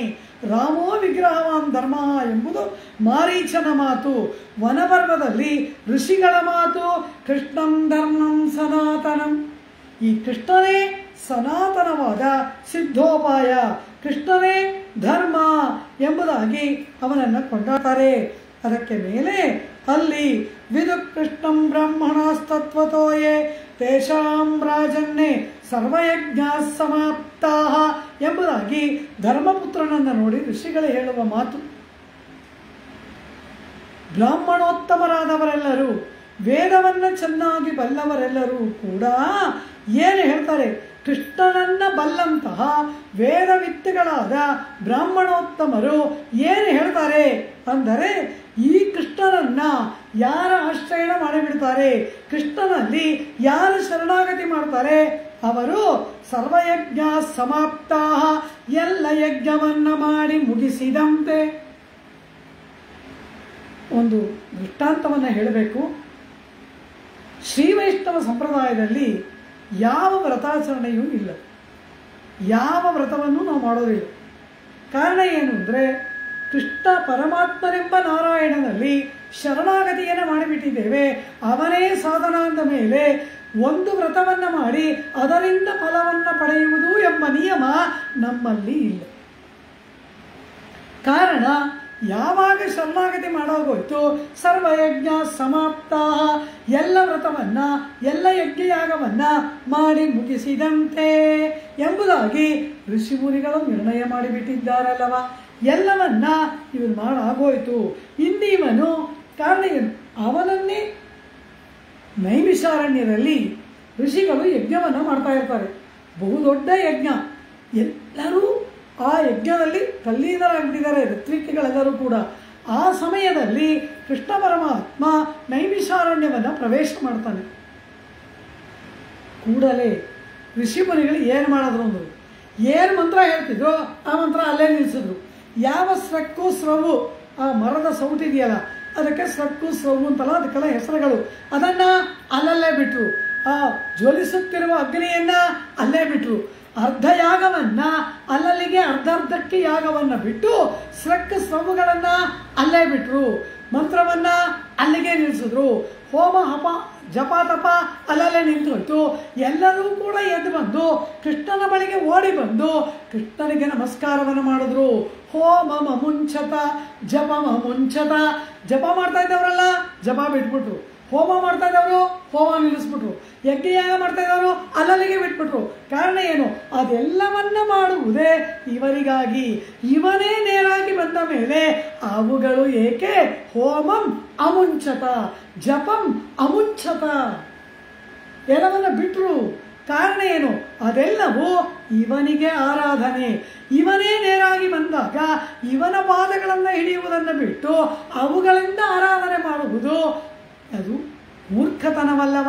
ಇವನೇ ಇರುವಾಗ ಅದು ಏಕೆ? ಅದು ಸಾಧ್ಯೋಪಾಯಗಳು. ಸಿದ್ಧೋಪಾಯ ಎದುರಿಗೆ ನಿಂತಿತಲ್ಲವ. ಜಪಮ ಮುಂಚತ ಹೋಮಮ ಮುಂಚತ ಎನ್ನುತ್ತಾರೆ ವೇದವ್ಯಾಸ ಭಗವಾನರು. ಹಾಗೆ ಸಾಧ್ಯೋಪಾಯಗಳು ಕೂಡದು. ಸಿದ್ಧೋಪಾಯನಾದ ಪರಮಾತ್ಮನೇ ನಮಗೆ ದೊರೆತಿದ್ದಾನಲ್ಲವ. ಇದನ್ನ ಯಾರು ಋಷಿಗಳಾದರೂ ಹೇಳಿ ಏನಾದರೂ ಮಾಡಲಿ ನಾವು ನಂಬಬಹುದಾ ಅಂದರೆ ಕೃಷ್ಣ ಪರಮಾತ್ಮನೇ ಹೇಳಿಬಿಟ್ಟ. ಪರಮಾತ್ಮನೇ ಸರ್ವಧರ್ಮಾನ್ ಪರಿತ್ಯಜ್ಯ ಹೇಳಾಯಿತು. ಅಹಂ ತ್ವಾ ಸರ್ವಪಾಪೇಭ್ಯೋ ಮೋಕ್ಷಯಿಷ್ಯಾಮಿ. ನನ್ನ ಪಾದಗಳನ್ನು ಹಿಡಿ, ನನ್ನಲ್ಲೇ ಶರಣಾಗತನಾಗು, ನನ್ನೊಬ್ಬನನ್ನೇ ಸಾಧನವಾಗಿ ವರಿಸು. ನಿನ್ನನ್ನು ಸರ್ವಪಾಪೇಭ್ಯೋ, ನನ್ನನ್ನು ಹೊಂದುವುದಕ್ಕೆ ಅಡಚಣೆಯಾಗಿ ಯಾವುದಿದೆ ಅದಕ್ಕೆ ಪಾಪ ಅಂತ ಹೆಸರು. ಭಗವತ್ ಪ್ರಾಪ್ತಿಗೆ ವಿರೋಧಿಗಳಾಗಿ ಇರುವುದಕ್ಕೆ ಪಾಪಗಳು ಅಂತ ಹೆಸರು. ಆ ರೀತಿ ನನ್ನನ್ನು ಪಡೆಯುವುದಕ್ಕೆ ವಿರೋಧಿಗಳಾಗಿ ಇರ್ತಕ್ಕಂತಹ ಸಕಲ ಕರ್ಮಗಳಿಂದ ನಿನಗೆ ಬಿಡುಗಡೆಯನ್ನು ಕೊಡ್ತೀನಿ. ಬಾ ಶುಚಃ, ಅಳುಬೇಡ ಅಂತಾನೆ. ಅರ್ಜುನನ್ನು ನೋಡಿ ಏನು ಹೇಳ್ದ? ಅಳುಬೇಡ ಅಂದ. ಮಾ ಶುಚಃ, ಶೋಕಿಸಬೇಡ ಎಂಬುದಾಗಿ ಹೇಳಿದನಲ್ವಾ. ಅದೇ ಗೀತೆಯಲ್ಲಿ ಕೃಷ್ಣ ಪರಮಾತ್ಮ ಅದ್ಭುತವಾಗಿ ಒಂದು ಮಾತನ್ನು ಹೇಳ್ತಾನೆ. ಯೋ ಮಾಮೇವಮ ಸಮ್ಮೂಢೋ ಜಾನಾತಿ ಪುರುಷೋತ್ತಮಂ ಸ ಸರ್ವವಿದ್ ಭಜತಿ ಮಾಂ ಸರ್ವಭಾವೇನ ಭಾರತ. ನನ್ನನ್ನು ಯಾವ ವಿಧವಾದಂತಹ ಶಂಕೆ ಸಂದೇಹಗಳು ಕೂಡ ಇಲ್ಲದೆ ಪುರುಷೋತ್ತಮನಾಗಿ ಇರ್ತಕ್ಕಂತಹ ನನ್ನನ್ನು ಅರಿತವನಾಗಿ ಸರ್ವವಿದ್ ಭಜತಿ, ನಾನೇ ಧಾರಕ, ನಾನೇ ಪೋಷಕ, ನಾನೇ ಭೋಗ್ಯ ಎಂಬುದಾಗಿ ವಾಸುದೇವ ಸರ್ವಮಿತಿ, ವಾಸುದೇವನಾದ ಪರಮಾತ್ಮನೇ ನನಗೆ ಧಾರಕ ಪೋಷಕ ಭೋಗ್ಯನಾದವನು, ಎಲ್ಲವೂ ಅವನೇ ಎಂಬುದಾಗಿ ಸರ್ವಭಾವೇನ ಎಲ್ಲ ವಿಧದಿಂದಲೂ ಕೂಡ ನನ್ನನ್ನೇ ಯಾವನು ಭಜತಿ ಸ್ಮರಿಸುತ್ತಾನೋ. ಇದಿಗೋಕ್ಯತಮಂ ಶಾಸ್ತ್ರಂ ಇದಮುಕ್ತಂ ಮಯಾ ನಘ. ಇದು ಅತ್ಯಂತ ರಹಸ್ಯತಮವಾಗಿ ಇರ್ತಕ್ಕಂತಹ ವಿಚಾರ. ಎಲೈ ಪಾಪವಿಲ್ಲದಂತಹ ದೋಷವಿಲ್ಲದಂತಹ ಅನಘ, ಅಘ ಅಂದರೆ ಪಾಪಗಳು, ಅನಘ ಪಾಪವಿದೂರನಾದ ಶುದ್ಧಾಂತಃಕರಣವುಳ್ಳ ಎಲೈ ಅರ್ಜುನನೇ, ನಿನಗೆ ಹೇಳ್ತೇನೆ ಕೇಳು ಒಂದು ಮಾತನ್ನ. ಈ ರೀತಿ ನನ್ನನ್ನೇ ಶರಣು ಹೊಂದಿ ನನ್ನನ್ನೇ ಎಲ್ಲವಾಗಿ ಯಾರು ಭಾವಿಸಿದ್ದಾರೆಯೋ ಅವರು ಕೃತಕೃತ್ಯಶ್ಚ ಭಾರತ. ಏನೇನು ಮಾಡಬೇಕು ಅಂತ ಶಾಸ್ತ್ರ ಹೇಳಿದ್ಯೋ ಅದನ್ನೆಲ್ಲ ಮಾಡಿ ಮುಗಿಸಿದವರಂತಾಗ್ತಾರೆ. ಕೃತಕೃತ್ಯ, ಕೃತ ಅಂದ್ರೇನು? ಮಾಡಲೇಬೇಕಾದದ್ದು. ಕೃತ್ಯ ಮಾಡಿ ಮುಗಿಸಿದವರಾಗಿ ಆಗ್ತಾರೆ. ಯೋ ಮಾಮೇವಮ ಸಮ್ಮೂಢೋ ಜಾನಾತಿ ಪುರುಷೋತ್ತಮಂ ಸ ಸರ್ವವಿದ್ ಭಜತಿ ಸರ್ವಭಾವೇನ ಭಾರತ. ಇತಿ ಗುಖ್ಯತಮಂ ಶಾಸ್ತ್ರಂ ಇದಮುಕ್ತಂ ಮಯಾ ನಘ. ಏತದ್ಬುದ್ಧ್ವಾ ಬುದ್ಧಿರ್ಮಾಸ್ಯ ಕೃತಕೃತ್ಯಶ್ಚ ಭಾರತ. ಭಗವದ್ಗೀತೆಯಲ್ಲಿ ನನ್ನನ್ನು ಆಶ್ರಯ ಮಾಡಿಬಿಟ್ಟು ನನ್ನಲ್ಲಿ ಪ್ರಪತ್ತಿ ಮಾಡಿಬಿಟ್ರೆ, ನನ್ನಲ್ಲಿ ಶರಣಾಗತಿ ಮಾಡಿದರೆ ಅವರಿಗೆಲ್ಲವನ್ನ ಮಾಡಿ ಮುಗಿಸಿದಂತೆ. ಯಾವ ಹೋಮ ಹವನ ಜಪ ತಪ ವ್ರತ ಏನೂ ಬೇಕಿಲ್ಲ, ಎಲ್ಲ ಬಿಟ್ಬಿಡಿ. ಬಿಟ್ಬಿಡೋದ ಮಾಡಿ ಸೇವೆಯ ರೂಪವಾಗಿ ಮಾಡಿ. ಅದರಿಂದ ಸಾಧನ ರೂಪವಾಗಿ ಮಾಡಿದ್ದರಿಂದ ಒಂದನ್ನು ನಿರೀಕ್ಷೆ ಮಾಡುವ ಬುದ್ಧಿಯಿಂದ ಮಾಡುವ ಕಾರ್ಯಗಳನ್ನು ಸಾಧನವಾಗಿಸಬೇಡಿ, ಸೇವೆಯಾಗಿಸಿ ಪರಮಾತ್ಮನಿಗೆ ಸಮರ್ಪಣೆ ಮಾಡುವ ಬುದ್ಧಿಯಿಂದ ಅದನ್ನು ಮಾಡಿರಿ. ಕೃತಕೃತ್ಯಶ್ಚ ಭಾರತ, ಮಾಡಬೇಕಾದ್ದೆಲ್ಲವನ್ನ ಮಾಡಿ ಮುಗಿಸಿದವರಾಗ್ತಾರೆ. ಇದು ರಹಸ್ಯ ಅಂತ ಕೃಷ್ಣ. ಎಲ್ಲರ ತಲೆಗೂ ಇದು ಹೋಗಲ್ಲ. ಪರಮಾತ್ಮನ ಕಾಲು ಹಿಡಿದ್ಬಿಟ್ರಿ, ಮಾಡೋದೆಲ್ಲ ಬಿಟ್ಬಿಡ್ಬೋದ ಅಂತ ಕೇಳ್ತಾರೆ. ನಾವೇನಾದರೂ ಮಾಡಬೇಡ್ವಾ, ನಾನು ನಾನು ನಾನು ನಾನು ಮಾಡಬೇಕು, ನಂದು ನಂದು ನಂದು, ಅದು ಹೋಗಲ್ಲ. ಆದ್ದರಿಂದ ಯಾರು ಜಾನಾತಿ ಪುರುಷೋತ್ತಮ, ಪರಮಾತ್ಮನ ಜ್ಞಾನ ಯಾರಿಗಿದೆಯೋ ಅವ್ರಿಗೆ ಮಾತ್ರ ಹೇಳು ಅಂತ. ಇದಕ್ಕೊಂದು ಸಂಸ್ಕಾರ ಬೇಕು. ಈ ನಾನು ನನ್ನದು ಅನ್ನೋದು ಬಿಟ್ಟು ನಮ್ಮ ಸ್ವಪ್ರವೃತ್ತಿಯನ್ನು ನಿವೃತ್ತಿ ಮಾಡಿಕೊಳ್ಳುವುದಕ್ಕೆ ಭಗವದ್ ಅನುಗ್ರಹ ಬೇಕು, ಆಚಾರ್ಯರ ಕೃಪೆ ಬೇಕು. ಅದಿಲ್ಲದೆ ಹೋದರೆ ಅದು ಹೋಗಲ್ಲ.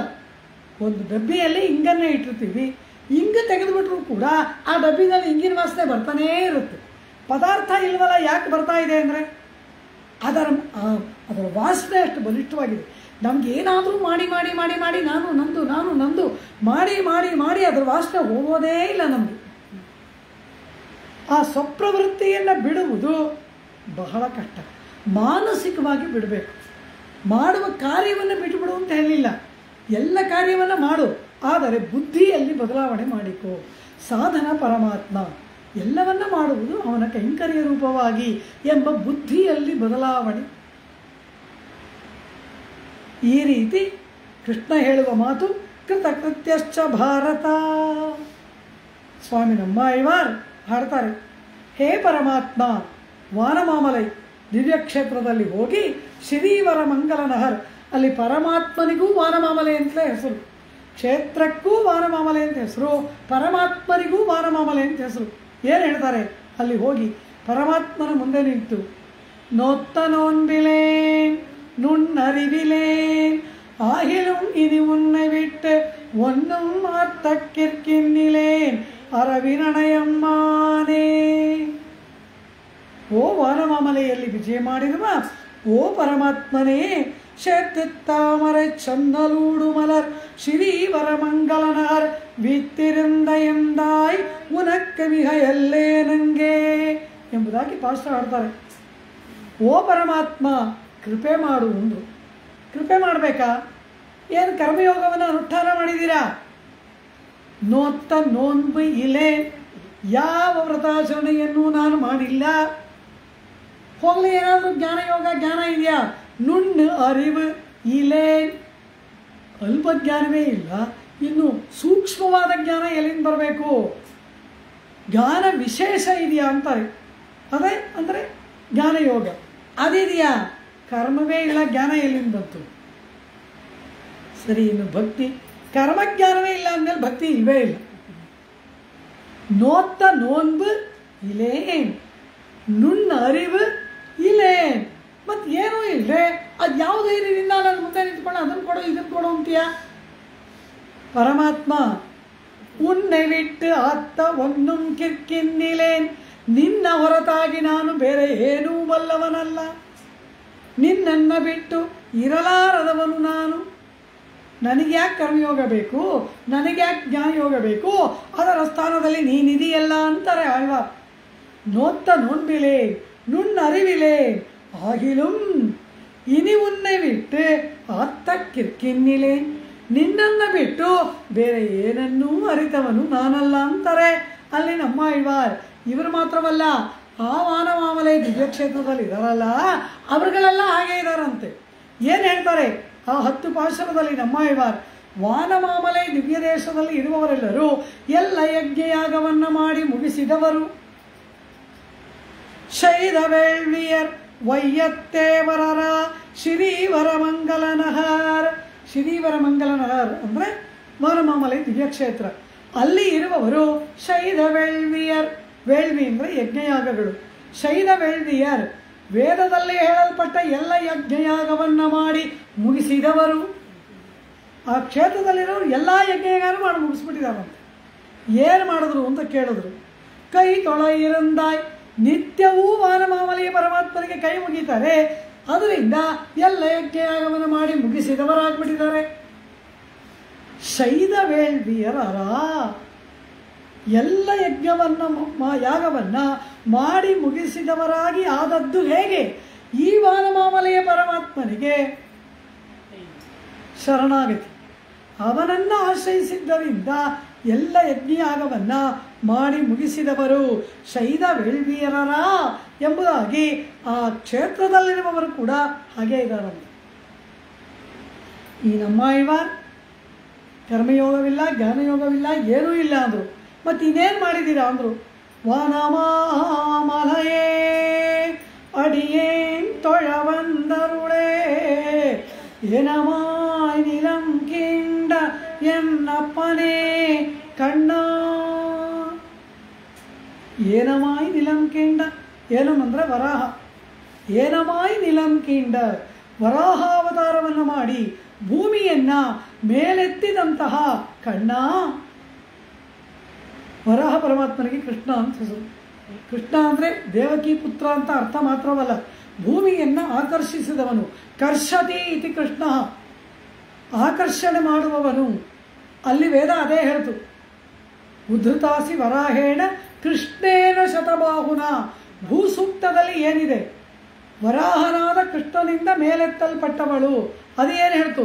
ವರಾಹೇಣ ಕೃಷ್ಣೇನ ಎಂಬುದು ವೇದ. ಏನಮಾಯ್ ನಿಲಂಕಿಂಡ ಎನ್ನಪ್ಪನೇ ಕಣ್ಣ ತಿರುವಾಯ್ಮಳಿ. ಹಾಗೆ ವೇದಂ ತಮಿಳ್ ಶೈದ ಮಾರನ್, ವೇದ ಏನು ಹೇಳುತ್ತೆ ಹಾಗೆ ಆಳ್ವಾರುಗಳು ಅದನ್ನು ಪುನರುಚ್ಚಾರ ಮಾಡ್ತಾರೆ. ಏನಮಾಯ್ ನಿಲಂಕಿಂಡ ಎನ್ನಪ್ಪನೇ ಕಣ್ಣ ಎಂಬುದಾಗಿ ಆ ಪರಮಾತ್ಮ ಈಗ ವಾನಮಾಮಲೆಯ ಕ್ಷೇತ್ರದಲ್ಲಿ ವಿರಾಜಮಾನನಾಗಿದ್ದಾನಲ್ಲವ. ವನಮಾಮಲೆಯೇ ಅಡಿಯೇನ್ ತೊಳವಂದರುಳೇ, ನಿನ್ನಲ್ಲಿ ಶರಣಾಗತನಾಗಿ ಬಂದಿದ್ದೇನೆ, ಅನುಗ್ರಹ ಮಾಡು ಎಂದರಲ್ಲವ. ಇದೇ ನಮ್ಮ ಮಾಡಿದ್ದು. ಇನ್ನು ಯಾವ ಕರ್ಮಯೋಗ ಜ್ಞಾನಯೋಗ ನನಗೆ ಯಾಕೆ ಬೇಕು? ನನ್ನ ಸ್ವಪ್ರವೃತ್ತಿ ಯಾಕೆ ಬೇಕು? ಸ್ವಪ್ರವೃತ್ತಿಯಿಂದ ಮಾಡುವುದು ಆತ್ಮಸ್ವರೂಪಕ್ಕೆ ವಿರುದ್ಧ. ನಾನು ಅದನ್ನು ಮಾಡೋಲ್ಲ. ನಾನು ನಿನ್ನ ದಾಸ, ನಿನ್ನ ಸ್ವತ್ತು, ನಿನ್ನನ್ನು ನಾನು ಪಡೆಯೋಕೆ ನಾನು ಯಾಕೆ ಪ್ರಯತ್ನ ಮಾಡಲಿ? ನೀನು ಪ್ರಯತ್ನ ಮಾಡು ಅಂತಾರೆ ಆಳ್ವಾರ್. ಒಂದು ಪದಾರ್ಥ ಇದೆ, ಅದು ನಮಗೆ ಬೇಕು ಅಂದರೆ ನಾವು ಅದನ್ನು ಪಡೆಯೋದಕ್ಕೆ ಪ್ರಯತ್ನ ಪಡಬೇಕು.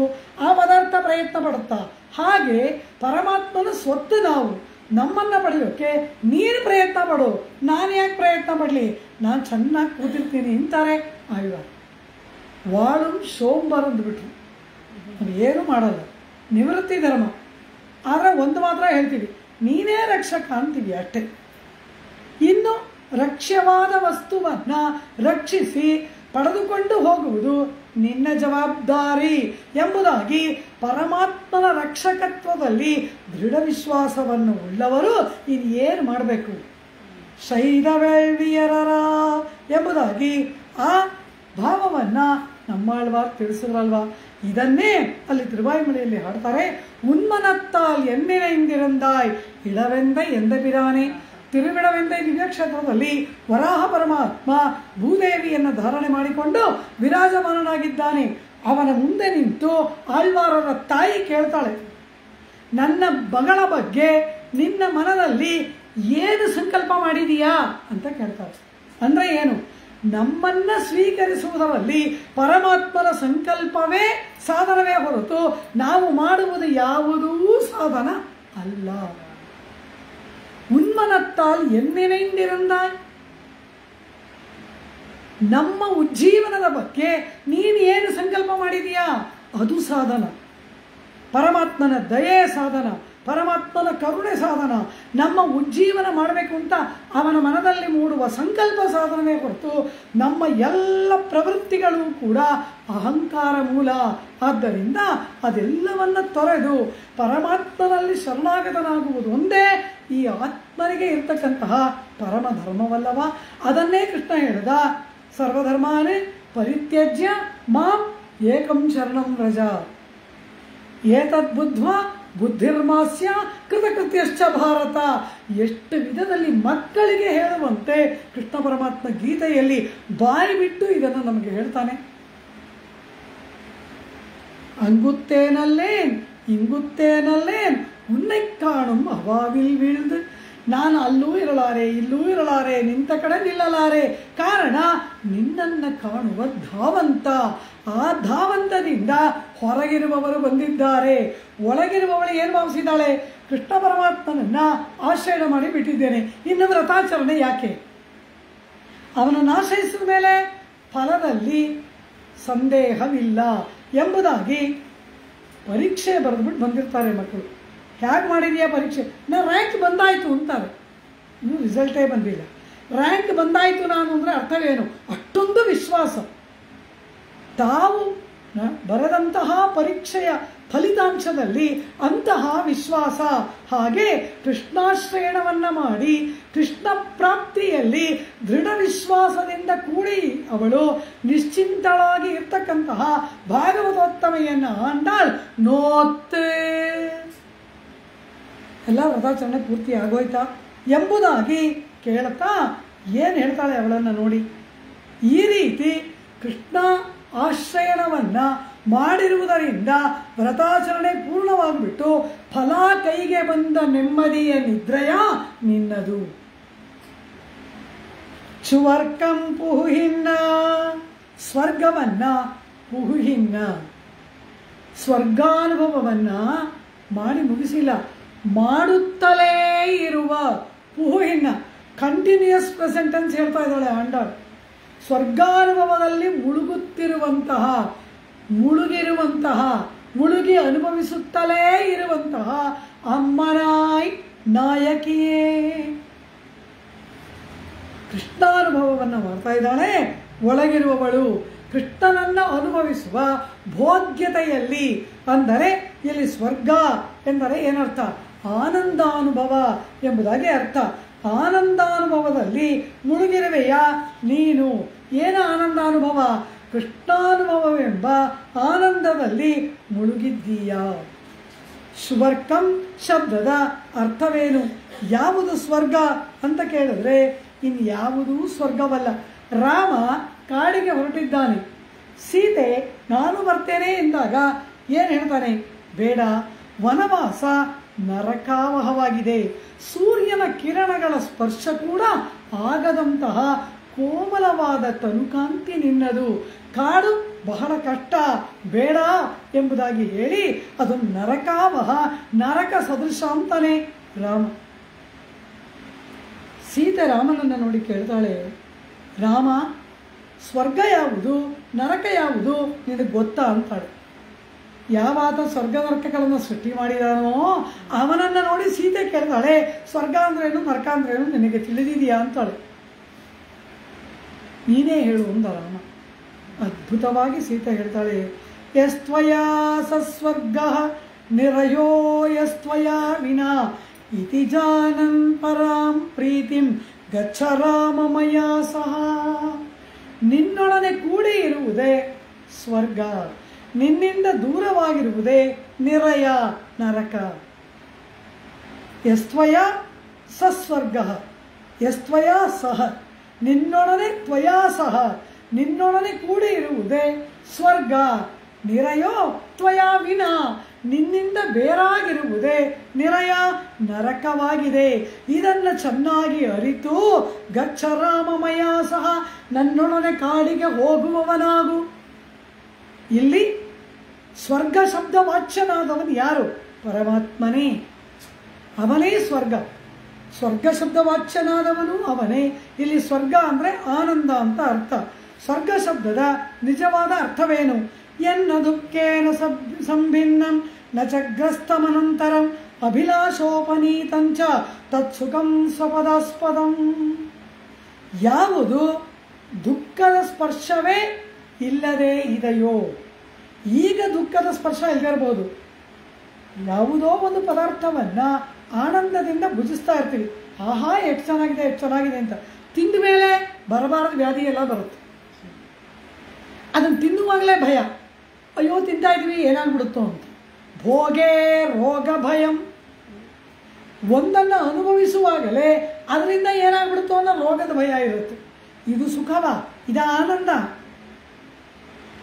ಎನ್ನ ದುಃಖೇನ ಸಂಭಿನ್ನಂ, ದುಃಖದ ಸ್ಪರ್ಶವೇ ಇರಬಾರದು. ನಚಗ್ರಸ್ತಂ ಅನಂತರಂ, ಆಮೇಲೂ ಬರಬಾರ್ದು. ಚೆನ್ನಾಗಿ ತಿಂದ ಮೇಲೂ ರೋಗ ಬರಬಾರ್ದು. ಅನುಭವಿಸುವಾಗಲೂ ದುಃಖದ ಸ್ಪರ್ಶ ಇರಬಾರ್ದು. ಅನುಭವಿಸಿದ ನಂತರವೂ ಅದರಿಂದ ದುಃಖದ ಪರಿಣಾಮಗಳು ಏರ್ಪಡಬಾರ್ದು. ಆಮೇಲೆ ಸದಾಕಾಲ ಅದು ಬೇಕು ಬೇಕು ಎಂಬ ಆಸೆಯಿಂದ ಆಕರ್ಷಿಸುವಂತೆ ಇರಬೇಕು. ಅಂತಹಾದಿ ಯಾವುದು ಅಂದರೆ ನಿನ್ನ ಚರಣಾರವಿಂದಗಳು. ತತ್ಸುಖಂ, ಅದು ಸುಖ ಶಬ್ದವಾಚ್ಯವಾದದ್ದು, ಅದು ಆನಂದ ಶಬ್ದವಾಚ್ಯವಾದದ್ದು. ಅದು ಯಾವುದು ಅಂದರೆ ಸ್ವಪದಾಸ್ಪದಂ, ನಿನ್ನ ಚರಣಾರವಿಂದಗಳು. ಪರಮಾತ್ಮನ ಚರಣಾರವಿಂದಗಳನ್ನು ಎಷ್ಟು ಅನುಭವಿಸಿದರೋ ಅನುಭವ ಕಾಲದಲ್ಲಿಯೂ ಆನಂದವಾಗಿರುತ್ತೆ. ಅನುಭವಿಸಿ ಮುಗಿ ಪರಮಾತ್ಮ ಸಿಕ್ಕಿದ ಮೇಲೂ ಆನಂದವಾಗಿರುತ್ತೆ. ಮೇಲಾಗಿ ಅದರ ಮೇಲೆ ಆಸೆ ತಪ್ಪೋದೇ ಇಲ್ಲ, ಇನ್ನೂ ಬೇಕು ಅನ್ನಿಸ್ತಾನೇ ಇರುತ್ತೆ. ಇದೆಲ್ಲವಾ ನಿಜವಾದ ಸುಖ ಶಬ್ದದ ಅರ್ಥ, ಇದೆಲ್ಲವಾ ನಿಜವಾದ ಆನಂದ ಶಬ್ದದ ಅರ್ಥ. ಹೀಗೆ ಆನಂದ ರೂಪನಾಗಿ, ಆನಂದ ಗುಣಕನಾಗಿ, ಆನಂದಾವಹನಾಗಿರುವ ಪರಮಾತ್ಮನೇ ಇಲ್ಲಿ ಆಂಡಾಳ ಹೇಳುವ ಸ್ವರ್ಗ ಶಬ್ದ ವಾಚ್ಯನಾದವನು. ಆ ಸ್ವರ್ಗಾನುಭವದಲ್ಲಿ ನೀನು ಮುಳುಗಿದ್ದೀಯಾ ಎಂಬುದಾಗಿ ಕೇಳ್ತಾಳೆ. ಯಾವ ರೀತಿ ಸೀತೆ ರಾಮನನ್ನೇ ಸ್ವರ್ಗ ಎಂದಳೋ ಹಾಗೆ ಕೃಷ್ಣನನ್ನೇ ಸ್ವರ್ಗವಾಗಿ ಉಳ್ಳವಳಾಗಿ ಕೃಷ್ಣಾನುಭವವೆಂಬ ಆನಂದದಲ್ಲಿ ಮೈಮರೆತಿರುವೆಯಾ. ಆದ್ದರಿಂದ ಎಲ್ಲ ವ್ರತ ಮಾಡಿ ಮುಗಿಸಿ ಕೃಷ್ಣ ಎಂಬ ಫಲ ಕೈಗೆ ಸಿಕ್ಬಿಟ್ಟಿದೆ, ಆನಂದವಾಗಿ ಮಲಗಿದೆಯಾ. ನಮ್ಮಾಗ ಅಲಿಯುವ ಪರಿಸ್ಥಿತಿ ಇಲ್ಲ. ನೋತ್ತುಚ್ಚುವರ್ಕಂ ಪುಹುಹಿನ್ನ, ಪರಿಪೂರ್ಣವಾಗಿ ಆನಂದಾನುಭವದಲ್ಲಿ ಮುಳುಗಿದವಳೇ ಅಮ್ಮನಾಯ್. ತುಂಬ ಚೆನ್ನಾಗಿದೆ ನಿನ್ನ ಲೀಡರ್ಶಿಪ್ಪು. ಏನು, ನಾವೆಲ್ಲ ದುಃಖದಲ್ಲಿರಬೇಕಾದ್ರೆ ನೀನು ಮಾತ್ರ ಆನಂದ ಅನುಭವಿಸ ಮಲಗಿರಮ್ಮ, ಚೆನ್ನಾಗಿದೆ ಎಂಬುದಾಗಿ ವ್ಯಂಗ್ಯವಾದ ಸಂಬೋಧನೆ ಅಮ್ಮನಾಯ್. ವ್ರತಾನುಷ್ಠಾನ ಮಾಡುವುದಿರಲಿ, ಪರಮಾತ್ಮನಲ್ಲಿ ಶರಣಾಗತಿ ಮಾಡಿದ್ದೀವಿ, ಪರಮಾತ್ಮ ಕೈ ಬಿಡೋಲ್ಲ, ಕೃಪೆ ಮಾಡೇ ಮಾಡ್ತಾನೆ. ಆದರೆ ಅವನು ಈಗಲೇ ಬೇಕು ಅನ್ನೋ ತ್ವರೆ ಬೇಡವಾ, ಆಸೆ ಬೇಡವಾ, ಆರ್ತಿ ಬೇಡವಾ. ಅಯ್ಯೋ ಸಿದ್ಧಿ ಹೋಗು ಅಂದರೆ ಏನರ್ಥ? ಆ ಪದಾರ್ಥದಲ್ಲಿ ಆಸೆ ಇಲ್ಲ ಅಂತ ಆಗ್ಬಿಡ್ತಲ್ವಾ. ಈ ತ್ವರೆ ಬೇಕಲ್ಲವಾ. ಶರಣಾಗತಿ ಮಾಡಿದವನಿಗೂ ಕೂಡ ಕರ್ಮ ಬೇಕು, ಜ್ಞಾನ ಬೇಕು, ಭಕ್ತಿ ಬೇಕು, ಆದರೆ ಸಾಧನವಾಗಿ ಅಲ್ಲ. ಇವನ ಕರ್ಮಗಳು ಪರಮಾತ್ಮನಿಗೆ ಮಾಡುವ ಕೈಂಕರ್ಯದಲ್ಲಿ ಅಂತರ್ಗತವಾಗಿಬಿಡ್ತು. ಕರ್ಮಂ ಕೈಂಕರ್ಯತ್ತಿಲೇ ಪುಹುಂ ಅಂದರೆ ನೀನು ಮಾಡುವ ಕರ್ಮವನ್ನೆಲ್ಲ ಅವನ ಕೈಂಕರ್ಯವಾಗಿ ಮಾಡು, ಸೇವೆಯಾಗಿ ಮಾಡು. ಕರ್ಮವೆಲ್ಲವೂ ಕೈಂಕರ್ಯದಲ್ಲಿ ನಿನ್ನ ಕರ್ಮ ವಿನಿಯೋಗಿಸಲ್ಪಡುತ್ತದೆ. ಇದು ಜ್ಞಾನ, ಸ್ವರೂಪ ಜ್ಞಾನ. ಪರಮಾತ್ಮ ಒಡೆಯನಾದವನು, ಜೀವಾತ್ಮ ಅವನ ಸ್ವತ್ತು. ಅವನಿಗೆ ದಾಸಭೂತನಾಗಿ, ಶೇಷಭೂತನಾಗಿ, ಪಾರತಂತ್ರದಿಂದ ಕೂಡಿ ಪರಮಾತ್ಮನ ಆನಂದಕ್ಕಾಗಿಯೇ ಇರುವ ಪರಮಾತ್ಮನ ಸ್ವತ್ತು ಜೀವಾತ್ಮ ಎಂಬ ಜ್ಞಾನ ಈ ಶರಣಾಗತನಿಗೆ ಬೇಕಲ್ಲವ. ಇನ್ನು ಭಕ್ತಿ ಅಂದರೆ ಏನು? ಪ್ರೇಮ, ಆಸೆ, ರುಚಿ ಇತ್ಯರ್ಥ. ಆ ಪರಮಾತ್ಮನಲ್ಲಿ ಅತ್ಯಧಿಕವಾಗಿರ್ತಕ್ಕಂತಹ ಆಸೆ ಅದು ಬೇಡವಾ ನಮಗೆ? ಶರಣಾಗತನಾದವನಿಗೂ ಕೂಡ ಕರ್ಮ ಬೇಕು, ಜ್ಞಾನ ಬೇಕು, ಭಕ್ತಿ ಬೇಕು. ಕರ್ಮಂ ಕೈಂಕರ್ಯತ್ತಿಲೇ ಪುಹುಂ, ಜ್ಞಾನಂ ಸ್ವರೂಪತ್ತಿಲೇ ಪುಹುಂ, ಭಕ್ತಿ ಪ್ರಾಪ್ಯ ರುಚಿಯಿಲೇ ಪುಹುಂ ಎಂಬುದಾಗಿ ಹೇಳ್ಬಿಟ್ಟು ಆಚಾರ್ಯರುಗಳು. ಶರಣಾಗತಿ ಮಾಡಿಬಿಟ್ಟಿದ್ದೀನಿ ಅಂತ ಸಿಕ್ಕಿದ್ದೆಲ್ಲ ಮಾಡೋ ಹಂಗಿಲ್ಲ, ಇಷ್ಟ ಬಂದಿದ್ದೆಲ್ಲ ಮಾಡೋ ಹಂಗಿಲ್ಲ, ಎಲ್ಲರ ತಲೆ ಕಡಿಯೋ ಹಂಗಿಲ್ಲ, ಮೋಸ ಮಾಡೋ ಹಂಗಿಲ್ಲ, ನನ್ನ ಆನಂದಕ್ಕಾಗಿ ಏನು ಬೇಕಾದರೂ ಮಾಡ್ತೀನಿ ಅನ್ನೋದಿಲ್ಲ. ಕಾರಣ ನಿನ್ನ ಆನಂದ ಅನ್ನೋದೇ ಇಲ್ಲ, ನೀನಿರೋದೇ ಪರಮಾತ್ಮನ ಆನಂದಕ್ಕಾಗಿ. ಅದೇ ಜ್ಞಾನ, ಅದೇ ಸ್ವರೂಪ ಜ್ಞಾನ. ಆತ್ಮ ಜ್ಞಾನ ಸ್ವರೂಪನಾಗಿ ಜ್ಞಾನ ಗುಣಕನಾಗಿರುವವನು. ಆತ್ಮವಸ್ತು ಜ್ಞಾನದಿಂದಲೇ ಆಗಿದೆ, ಅದರ ಸ್ವರೂಪವೂ ಜ್ಞಾನ, ಸ್ವಭಾವವೂ ಜ್ಞಾನ. ಈ ಜ್ಞಾನ ಏನು? ಪರಮಾತ್ಮನಿಗೆ ಸ್ವತ್ತಾಗಿ ದಾಸಭೂತನಾದವನು ಎಂಬುದೇ ಜ್ಞಾನ. ಅಂದಮೇಲೆ ಇವನು ಹ್ಯಾಕೆ ಕೆಟ್ಟ ಕೆಲಸ ಮಾಡ್ತಾನೆ, ಹೇಗೆ ಕ್ರೂರವಾದ ಮಾತುಗಳನ್ನು ಆಡೋಕ್ಕೆ ಮನಸ್ಸು ಬರುತ್ತೆ? ಇನ್ನೊಬ್ಬರ ಬಗ್ಗೆ ನಾವು ಕೆಟ್ಟ ಮಾತಾಡಬೇಕಾದ್ರೆ ಅವರ ಹೃದಯದಲ್ಲಿರುವ ಪರಮಾತ್ಮ ಅದನ್ನು ಕೇಳಿಸ್ಕೊತಾ ಇದ್ದಾನೆ ಅನ್ನೋ ಜ್ಞಾನ ಇರಬೇಕು. ಆದರೆ ನಮಗೆ ಬರಲ್ವೇ? ಶರೀರ ಸಂಬಂಧ. ಈ ಶರೀರದಿಂದ ಆ ರೀತಿ ಮಾತಾಡೋ ಕಾರಣ ಏನು? ಅಹಂಕಾರ. ನಾನು ಎಲ್ಲದರಲ್ಲೂ ಸರಿ, ನೀನು ಮಾಡೋದು ತಪ್ಪು, ನೀನು ಸರಿ ಇಲ್ಲ ಎಂಬುದಕ್ಕೆ ಕಾರಣ ಅಹಂಕಾರ ಮಮಕಾರ. ಆ ಅಹಂಕಾರ ಮಮಕಾರ ಬರೋಕ್ಕೆ ಕಾರಣ ಶರೀರ ಸಂಬಂಧ. ಇದು ಕಲಿಬೇಕು, ಪರಮಾತ್ಮನ ಕೇಳ್ಕೋಬೇಕು. ಇದೆಲ್ಲ ಹೋಗುವ ಹಾಗೆ ಮಾಡು ಪರಮಾತ್ಮ. ಅಹಂಕಾರ ಮಮಕಾರಗಳನ್ನು ಕಳೆದು ಬಿಡು. ಇದು ನಿನ್ನ ವಸ್ತುವಲ್ಲವ, ಇದನ್ನು ನೀನು ಶುದ್ಧಿ ಮಾಡು ಅಂತ ಕಣ್ಣೀರಿಡ್ತಾ ಪರಮಾತ್ಮನ ಮುಂದೆ ಬೇಡ್ಕೋಬೇಕು.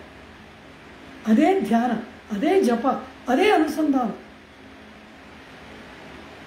ಆ ರೀತಿ ಆ ಕರ್ಮಜ್ಞಾನ ಭಕ್ತಿಗಳು ಬೇಡವಾ?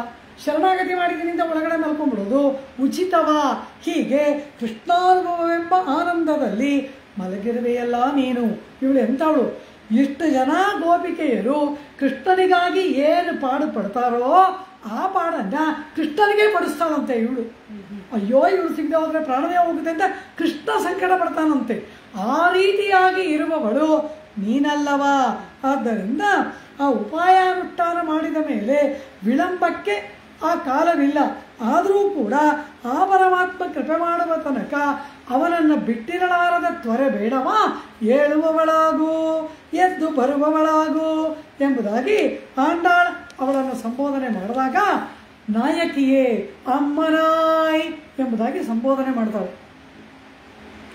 ಒಳಗೆ ಮಲಗಿರುವವಳು ನೋಡ್ತಾಳೆ, ಅಯ್ಯೋ ಇಷ್ಟು ಜನ ಭಾಗವತೋತ್ತಮರ ಬಾಗಿಲಲ್ಲಿ ನಿಂತಿರುವಾಗ ಒಳಗೆ ಮಲಗಿಕೊಂಡು ವ್ರತಾನುಷ್ಠಾನಕ್ಕೆ ಹೋಗದೇ ಇರುವ ನಾನಾ ನಾಯಿಕ, ನಾನಾ ನಿರ್ವಾಹಕಳು, ನಾನಾ ಇವರಿಗೆಲ್ಲ ಒಡತಿ. ತಪ್ಪು ತಪ್ಪು.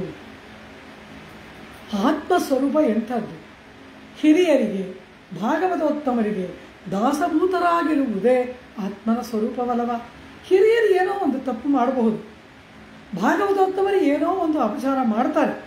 ಅದಕ್ಕಾಗಿ ಅವರನ್ನು ನಿಂದಿಸುವುದೋ, ಅವರಿಗೆ ಕ್ರೂರ ವಚನಗಳನ್ನು ಆಡುವುದೋ, ಅವರಲ್ಲಿ ತಪ್ಪಾಗಿ ನಡೆದುಕೊಳ್ಳುವುದೋ ನಿನ್ನ ಆತ್ಮಸ್ವರೂಪಕ್ಕೆ ಉಚಿತ ಅಲ್ಲ. ಅವರು ಭಾಗವತರು, ಭಕ್ತಿ ಎಲ್ಲ ಇದೆ. ಏನೋ ಶರೀರ ಸಂಬಂಧದಿಂದ ಕೆಲವು ಸಾರಿ ಪ್ರಮಾದಗಳು ನಡೆಯುತ್ತೆ. ಆದರೆ ನಾವದನ್ನು ಎತ್ತಿ ತೋರಿಸಿ ಕಟೂಕ್ತಿಗಳನ್ನು ಆಡುವುದು ಪರಮ ಭಾಗವತಾಚಾರ ಅಂದ್ಬಿಟ್ರು. ಆದ್ದರಿಂದ ಈ ಒಳಗೆ ಒಳಗಿದ್ದವಳು ಏನು ಹೇಳ್ತಾಳೆ? ಹೊರಗೆ ನಿಂತವರು ತನ್ನನ್ನು ನಾಯಿಕ ಅಂತಾರೆ. ನಾನಾ ನಾಯಿಕ, ಅವರು ನನಗೆ ಒಡತಿಯರು, ಅವರು ನನಗೆ ಸ್ವಾಮಿನಿಯರು, ನಾನು ಅವರಿಗೆ ದಾಸಭೂತಳು. ಹಾಗಂತ ಹೇಳಿದ್ರೆ ಅವರ ಮಾತಿಗೆ ಎದುರುತ್ತರ ಕೊಟ್ಟಾಗುತ್ತೆ, ಮಾತಾಡಿದ್ರೆ ಎದುರುತ್ತರ ಕೊಟ್ಟಾಗುತ್ತೆ, ಸುಮ್ಮನೆ ಇದ್ದರೆ ಅವ್ರು ಹೇಳಿದ್ದನ್ನು ಒಪ್ಕೊಂಡಾಗ ಆಗುತ್ತೆ. ಏನು ಮಾಡುವುದು? ಏನೂ ಮಾತಾಡೋದೇ ಬೇಡ, ಸುಮ್ಮನೆ ಬಿಡೋಣ ಅಂತ ಮಾತನಾಡದೆ ಮೌನವಾಗಿ ಇದ್ದಾಳೆ ಒಳಗಿರುವ ನಾಯಿಕ. ಆಗ ಗೋದೆ ನೋಡಿದ್ಲು, ಮಾತ್ತಮುಂ ತಾರಾರೋ ವಾಶಲ್ ತಿರವಾದಾರ್.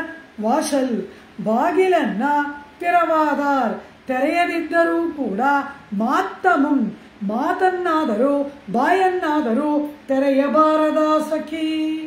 ನಿನ್ನ ಮನೆ ಬಾಗಿಲಂತೂ ತೆಗಿಲಿಲ್ಲ, ಎಲ್ಲ ಬಾಗಿಲಲ್ಲಿ ಬಂದು ನಿಂತಿದ್ದೀವಿ. ವಾಶಲ್ ತಿರವಾದಾರ್ ಮನೆಯ ಬಾಗಿಲನ್ನು ತೆರೆಯದಿದ್ದರೂ, ಮಾತ್ತಮುಂ ತಾರಾರೋ ಬಾಯನ್ನಾದರೂ ತೆಗೆದು ಮಾತನ್ನಾದರೂ ಆಡಬಾರ್ದ? ಅದಕ್ಕೇನು ಎದ್ದು ಬರಬೇಕಾ? ಕೃಷ್ಣ ಪರಮಾತ್ಮನ ಆಲಿಂಗನದಲ್ಲೇ ನೀನು ಇರು, ಎದ್ದು ಬರಬೇಡ.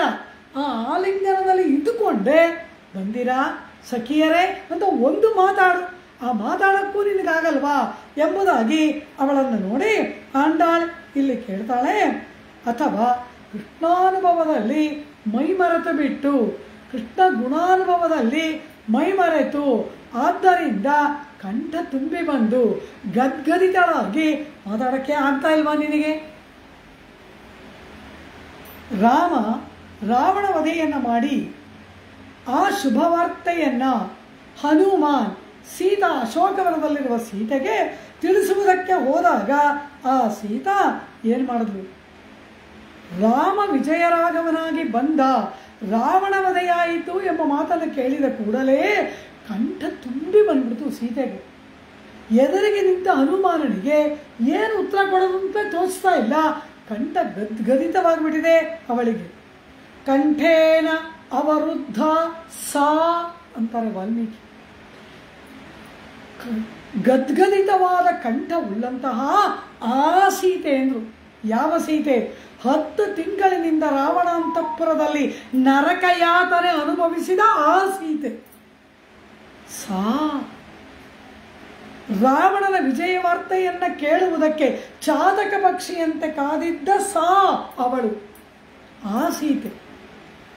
ಕಂಠೇನ ಅವರುದ್ಧ ಸಾ, ಹಾಗೆ ಗದ್ಗದಿತಳಾದ ಸೀತೆ ಏನು ಮಾತನಾಡುವುದಕ್ಕೆ ಆಗದೇ ಇದ್ದಾಗ ಹಾಗೇನು ಹೇಳದಂತೆ, ಕಂಠೇನ ಅವರುದ್ಧ ಸಾ ವ್ಯಾಜಹಾರನ ಕಿಂಚನ, ಏನನ್ನೂ ಮಾತಾಡಲಿಲ್ವಂತೆ ಸೀತೆ, ಮಾತಾಡೋಕ್ಕೆ ಆಗ್ತಾ ಇಲ್ಲ ಅವಳಿಗೆ. ಆದರೆ ಒಂದು ಹೇಳಿದಂತೆ, ಪ್ರಹರ್ಷೇಣ ಅವರುದ್ಧ ಸ, ಹಾ ಅಂತ ಒಂದು ಮಾತು ಹೇಳಿದಂತೆ. ಹಾ ಎಂದಳಂತೆ. ಸ್ವಲ್ಪ ಹೊತ್ತಾದ ಮೇಲೆ ಹಾ ಎಂಬುದಾಗಿ ಒಂದು ಉದ್ಗಾರವನ್ನು ಮಾಡಿದಂತೆ. ಹಾಗೆ ಆ ಒಂದು ಉದ್ಗಾರವನ್ನು ಕೂಡ ಮಾಡದೆ ಮಲಗಿದೆಯಲ್ಲ, ಮಾತಮುಂತಾರೋ. ಕೃಷ್ಣಾನುಭವದಲ್ಲಿ ಎಷ್ಟೇ ಕಂಠ ಗದ್ಗದಿತವಾದರೂ ಹೊರಗೆ ನಿಂತ ನಮಗೆ ಒಂದು ಉದ್ಗಾರವನ್ನೂ ಮಾಡದಂತಹ ಕೃಷ್ಣಾನುಭವದಲ್ಲಿ ಮೈಮರೆತಿರುವ ರೀತಿಯ ಎಂಬುದಾಗಿ ಆಂಡಾಳು ಕೇಳ್ತಾಳೆ.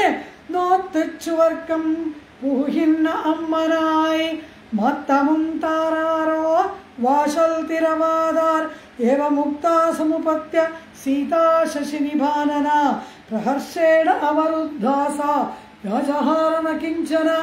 ಏನನ್ನೂ ಹೇಳದ ಸೀತೆ ಕೊನೆಗೆ ಹಾ ಎಂಬುದಾದರೂ ಒಂದು ಮಾತು ಹೇಳದಲ್ಲ, ನೀನು ಅದನ್ನು ಹೇಳದೇ ಇದೆಯಲ್ಲ. ಸಂಶಯವೇ ಮಧುರಂ ವಾಕ್ಯಂ ವ್ಯಾಜಹಾರ ಹಾ, ಆ ಅತಿ ಮಧುರವಾದ ಮಾತನ್ನು ಕೇಳಿ ಹಾ ಎಂದಳದವ, ನೀನು ಅದನ್ನು ಹೇಳದೇ ಇದೆಯಲ್ಲ. ಈ ರೀತಿ ಒಳ್ಳೆಯ ಮಾತುಗಳನ್ನು ಆಡಬೇಕು. ಕೇಳುವವರಿಗೆ ಯಾವ ಕಾಲಕ್ಕೂ ಮನಸ್ಸಿಗೆ ಬೇಸರ ಆಗಬಾರ್ದು. ನೀ ಹೇಳ್ತಾ ಇರೋದು ಸರಿಯಾದ ಮಾತು, ಸತ್ಯವಾದ ಮಾತು, ಅಂದರೆ ಅದನ್ನು ಪ್ರಿಯವಾಗಿ ಹೇಳು.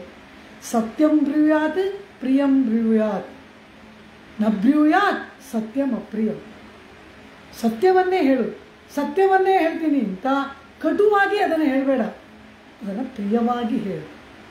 ನೀ ಹೇಳೋದು ಸರಿಯೇ ಇರ್ಬೋದು, ಆದರೆ ಕೇಳುವವರಿಗೆ ನೋವಾಗದ ರೀತಿಯಲ್ಲಿ ಅದನ್ನು ಹೇಳು. ನಾವು ಸತ್ಯ ಹೇಳಿದ್ರೆ ಅವ್ರ ಮನಸ್ಸಿಗೆ ನೋವಾಗುತ್ತೆ, ಸುಳ್ಳೇ ಹೇಳೋಣ ಅಂತ ಸುಳ್ಳು ಹೇಳಬಾರ್ದು. ನಬ್ರೂಯಾತ್ ಸತ್ಯಂ ಅಪ್ರಿಯಂ ಅಂದರೆ ಅರ್ಥವೇನು? ಸತ್ಯವನ್ನೇ ಪ್ರಿಯವಾಗುವ ರೀತಿಯಲ್ಲಿ ಹೇಳು.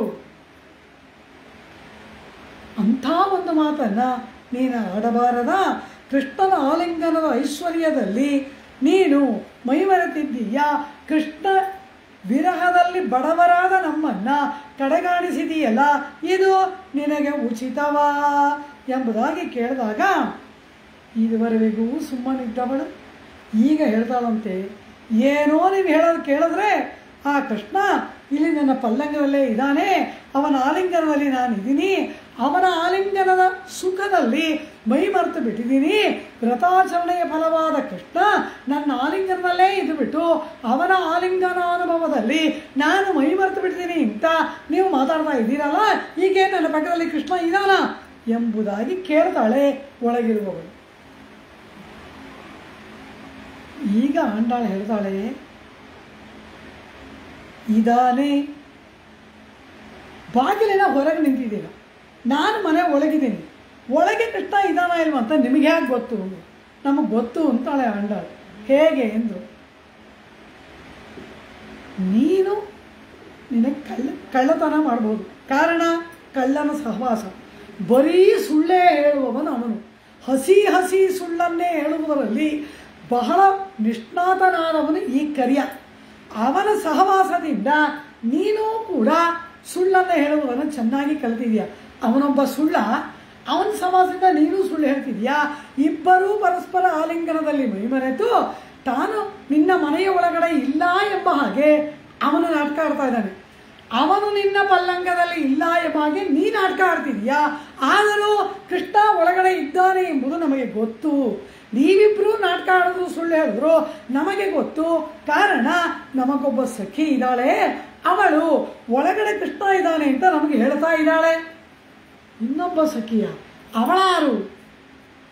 ನಾತ್ತುಜಾಯ್ ಮುಡಿ, ತುಳಸಿ ಪರಿಮಳ ಮನೆಯಿಂದ ಹೊರಗಡೆ ಬರ್ತಾ ಇದೆ. ಕೃಷ್ಣನಿಲ್ಲದಿದ್ದರೆ ತುಳಸಿ ಪರಿಮಳ ಬರುವುದಾ? ತುಳಾಯಿ ಮುಡಿ, ಆ ತುಳಸಿ ದೇವಿ ಇದ್ದಾಳಲ್ಲ, ಅವಳು ನಮಗೆ ಅತ್ಯಂತ ಆಪ್ಯಾಯಮಾನಳಾದವಳು ಪರಮಾತ್ಮನ ಇರುವಿಕೆಯನ್ನು ತಿಳಿಸಿಕೊಡ್ತಕ್ಕಂತಹ ಪರಿಮಳ ಯಾವುದು? ತುಳಸಿ ಪರಿಮಳ. ನಾತ್ತ ಪರಿಮಳವನ್ನು ಸೂಸುವ, ತುಳಾಯ್ ನಾರುವುದು ಎಂದರೆ ಸೂಸುವುದು ಪರಿಮಳವನ್ನು, ನಾತ್ತ ಪರಿಮಳವನ್ನು ಸೂಸತಕ್ಕಂತಹ ತುಳಾಯ್ ತುಳಸಿಯನ್ನು ಮುಡಿ ಪರಿಪೂರ್ಣವಾಗಿ ಮುಡಿದಂತಹ ನಾರಾಯಣನ್. ಆ ನಾರಾಯಣ ಒಳಗಡೆ ಇದ್ದಾನೆ. ತುಳಸಿ ಪರಿಮಳ ಹೇಳ್ತಾ ಇದೆ ನೀವಿಬ್ರು ಮಹಾಕಳ್ಳರು, ಆದರೆ ತುಳಸಿಯ ಪರಿಮಳ ಅವನ ಇರುವಿಕೆಯನ್ನ ಸೂಚನೆ ಮಾಡುತ್ತಿದೆ ಸಖಿ.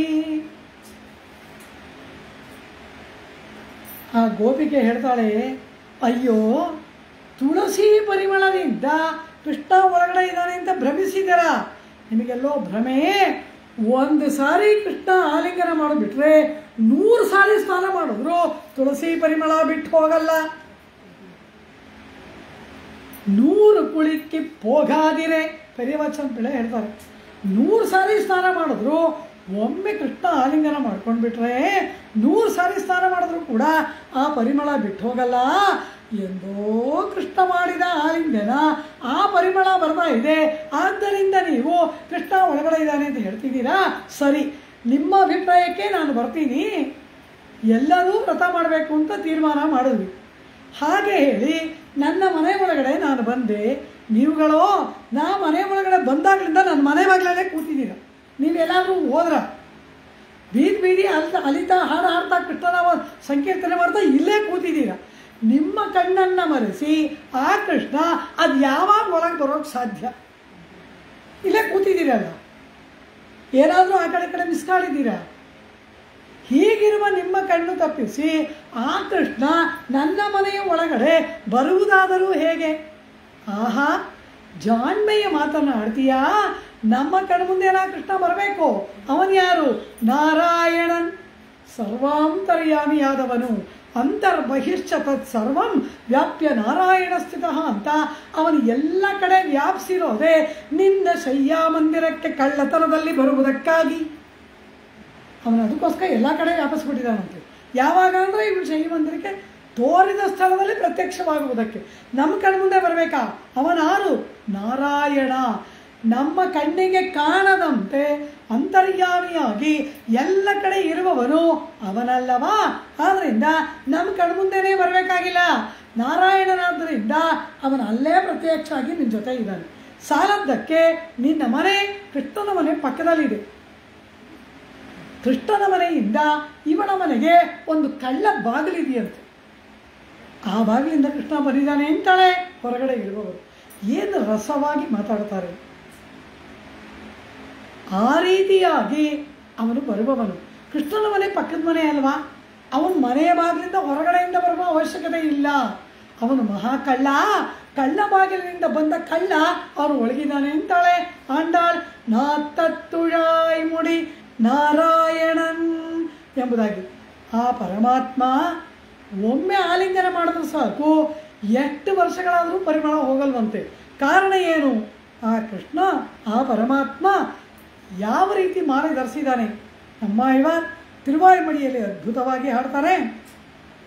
தோளினை மேலும் சுடர் நன்மார்பின் மேலும் சுடர் முடி மேலும் தாளினை மேலும் புனைந்த ತಣ್ಣಂತುಳಾಯುಡೆಯಮ್ಮಾನ್. ಆ ಪರಮಾತ್ಮ ತೋಳಿನ ಮೇಲೂ ತೋಳುಗಳ ಮೇಲೆ ತುಳಸಿ ಮಾಲೆಯನ್ನು ಧರಿಸಿದ್ದಾನಂತೆ. ನನ್ನ ಮಾರ್ಬಿನ್ ಮೇಲೂ ವಕ್ಷಸ್ಥಳದಲ್ಲಿ ತುಳಸಿ ಮಾಲೆಯನ್ನು ಧರಿಸಿದ್ದಾನಂತೆ. ಅನಂತರ ಸುಡರ್ ಮುಡಿ ಕಿರೀಟದ ಮೇಲೆ ತನ್ನ ತಲೆಯ ಮೇಲೆ ತುಳಸಿ ಮಾಲೆಯನ್ನು ಸುತ್ತಿಕೊಂಡಿದ್ದಾನಂತೆ. ಪಾದಗಳ ಮೇಲೆ ತುಳಸಿ ಮಾಲೆಯಿಂದ ಅಲಂಕಾರ ಮಾಡಿಕೊಂಡಿದ್ದಾನಂತೆ. தோளின மேலும் நன் மார்பின் மேலும் சுடர் முடி மேலும் ತಾಳಿನ ಮೇಲುಂ ಪುನೈಂದ ತಣ್ಣಂತುಳಾಯುಡ ಅಮ್ಮನಂದ್ರು ನಮ್ಮ ಇವರು. ಅದ್ಭುತವಾಗಿ ಸ್ವಾಮಿ ನಂಬಿಳ್ಳ ಇವರ ವ್ಯಾಖ್ಯಾನ. ಇಲ್ಲೊಂದು ಕ್ರಮ ಹೇಳೋದು. ತೋಳುಗಳ ಮೇಲೆ ಧರಿಸಿದ್ದಾನೆ, ವಕ್ಷಸ್ಥಳದಲ್ಲಿ ಧರಿಸ್ಕೊಂಡಿದ್ದಾನೆ, ತಲೆಯ ಮೇಲೆ ಮುರಿದಿದ್ದಾನೆ, ಪಾದಗಳಲ್ಲಿ ಮುರಿದಿದ್ದಾನೆ ಅಂತ. ಇದೇನು ಇದೇ ಕ್ರಮ ಅಂದರು. ಈ ಪರಮಾತ್ಮ ಮಹಾವೀರನಂತೆ, ಪರಾಕ್ರಮಿ, ಶೌರ್ಯ ವೀರ್ಯ ಪರಾಕ್ರಮ ಎಂಬುದಾಗಿ ಕೊಂಡಾಡ್ತಾರಲ್ಲವಾ, ಆ ರೀತಿ ಮಹಾಪರಾಕ್ರಮಿ ಮಹಾವೀರನಾದದ್ದರಿಂದ ಮೊದಲು ಆಯುಧಗಳಿಗೆ ಅಲಂಕಾರ ಮಾಡ್ತಾನಂತೆ.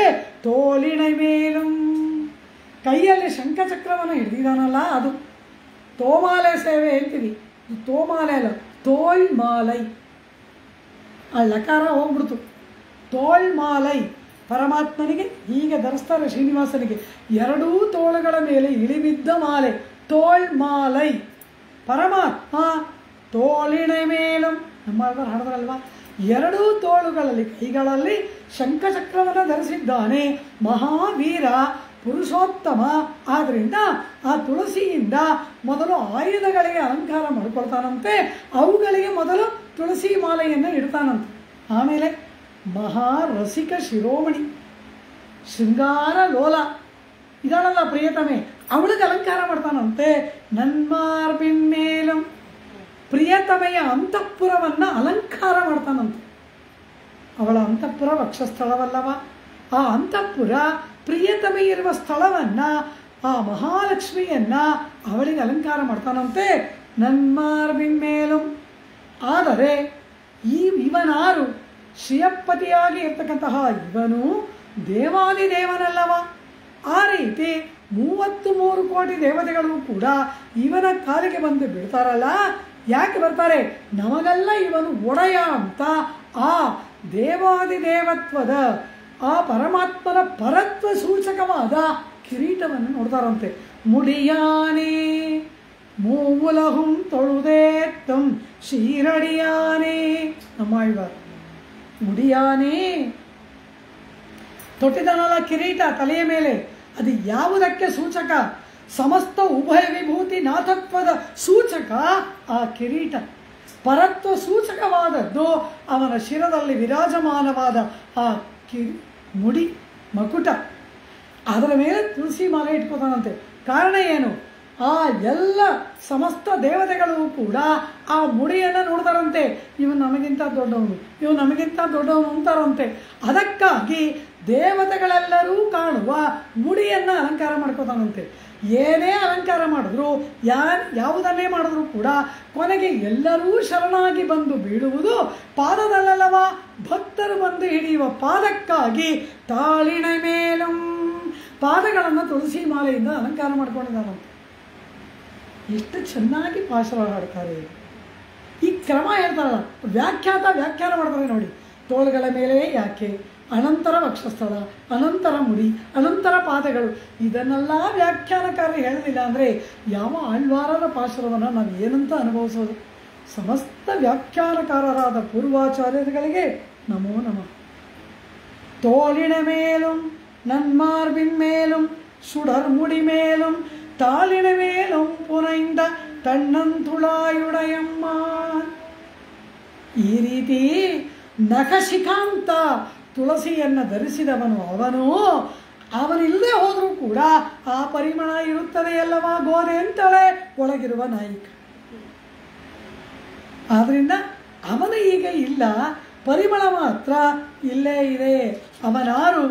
ನಾರಾಯಣನ್ ನಾತ್ತತ್ತುಳಾಯ್ ಮುಡಿ ನಾರಾಯಣನ್. ಇಚ್ಛಿಸದೇ ಇರುವವರನ್ನು ಕೂಡ ಅವರ ಪ್ರಯೋಜನಕ್ಕಾಗಿ ಅವರನ್ನು ಕೂಡುವುದು ತನ್ನ ಪ್ರಯೋಜನವೆಂಬುದಾಗಿ ಭಾವಿಸಿ ಅಲ್ಲಲ್ಲಿಯೇ ಪ್ರತ್ಯಕ್ಷನಾಗಿ ಅವರನ್ನು ರಕ್ಷಣೆ ಮಾಡುವ ನಾರಾಯಣ ಇವನಲ್ಲವ.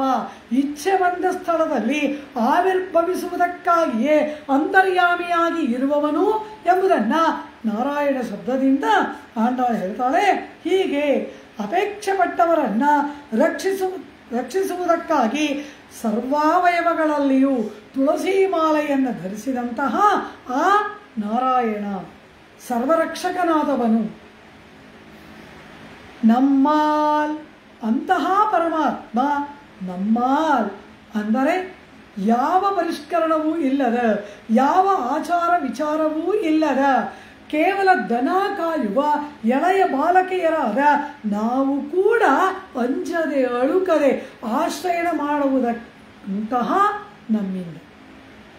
ನಮ್ಮಾಲ್ ಅಂದ್ರೆ ಏನು? ಏನೋ ಜ್ಞಾನಾನುಷ್ಠಾನ ಸಂಪನ್ನರು, ನನಗೆ ಸಮಾನ ಯಾರು? ಯಾವುದಕ್ಕೂ ಯೋಗ್ಯತೆ ಇಲ್ಲದ ಪರಮ ನೀಚರಾದ ನಮ್ಮಿಂದ. ನಮ್ಮಾಲ್ ಏನು ಯೋಗ್ಯತೆ ಇದೆ ನಮಗೆ, ಏನಿದೆ ಅಂತ ನಾವು ಬೀಗಬೇಕು, ಹೆಮ್ಮೆ ಪಡಬೇಕು. ಕೊನೆ ಪಕ್ಷ ಪರಮಾತ್ಮನ ಮುಂದೆ ನಿಂತಾಗಲಾದರೂ ನಮಗೆ ನಾವು ಏನೂ ಇಲ್ಲ ಅನ್ನೋ ಭಾವನೆ ಬರಬೇಕಲ್ಲವ. ಭಾಗವತರ ಮುಂದೆ ನಿಂತಾಗಲಾದರೂ ನಮ್ಗೆ ಆ ಭಾವನೆ ಬರಬೇಕಲ್ಲವ. ಆಂಡಾಳು ಅದನ್ನು ಅನುಷ್ಠಾನ ಮಾಡಿ ತೋರಿಸ್ತಾಳೆ. ನಮ್ಮಾಲ್ ಅಂದರೆ ಯಾವ ಪರಿಷ್ಕಾರ ಆಚಾರ ವಿಚಾರಗಳೂ ಇಲ್ಲದ ಜ್ಞಾನ ಶೂನ್ಯರಾದ ದನ ಕಾಯುವ ಕುಲದಲ್ಲಿ ಹುಟ್ಟಿದ ಎಳೆಯ ಬಾಲಿಕೆಯರಾದ ನಮ್ಮಿಂದ ಪೋತ್ತ ಮಂಗಳಾಶಾಸನ ಮಾಡಲ್ಪಟ್ಟು ಪರೆತರಂ ನಾಡಿಗೆ ಮಳೆ, ನಮಗೆ ಕೃಷ್ಣ ಕೈಂಕರ್ಯ ಅದನ್ನು ತರುಂ ಕೊಡುವಂತಹ ಪುಣ್ಯನಾಲ್ ಪುಣ್ಯನಾದವನು, ಪುಣ್ಯ ಶಬ್ದ ವಾಚ್ಯನಾದವನು ಅಂತಾಳೆ.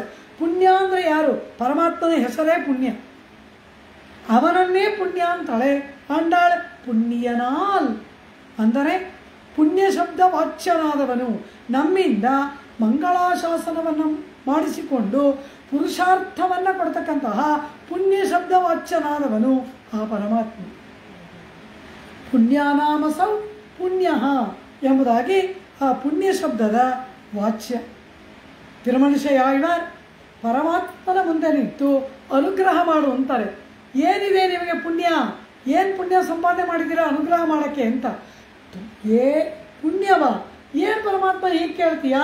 ನನ್ನ ಪುಣ್ಯ ತುಂಬ ದೊಡ್ಡದು ಅಂತಂತೆ. ಎಲ್ಲಿದೆ ತೋರಿಸು ಅಂದರು. ಆದಿಶೇಷನ ಮೇಲೆ ಮಲಗಿದೆ, ಅನಂತನ್ ಮೇಲ್ ಕಿಡಂದ ಪುಣ್ಯನ್. ಆದಿಶೇಷನ ಮೇಲೆ ನನ್ನ ಪುಣ್ಯ ಮಲಗಿದೆ ಅಂತಾರೆ. ಅಂದರೆ ಏನು? ನನಗೆ ಸಮಸ್ತ ಪುಣ್ಯ ಅಂದರೆ ಏನು? ಪುರುಷಾರ್ಥವನ್ನು ಕೊಡುವುದು ಪುಣ್ಯ. ನನಗೆ ಪುರುಷಾರ್ಥ ಕೊಡೋದು ಯಾವುದು? ನೀನೇ. ಅದರಿಂದ ನೀನೇ ನನ್ನ ಪುಣ್ಯ.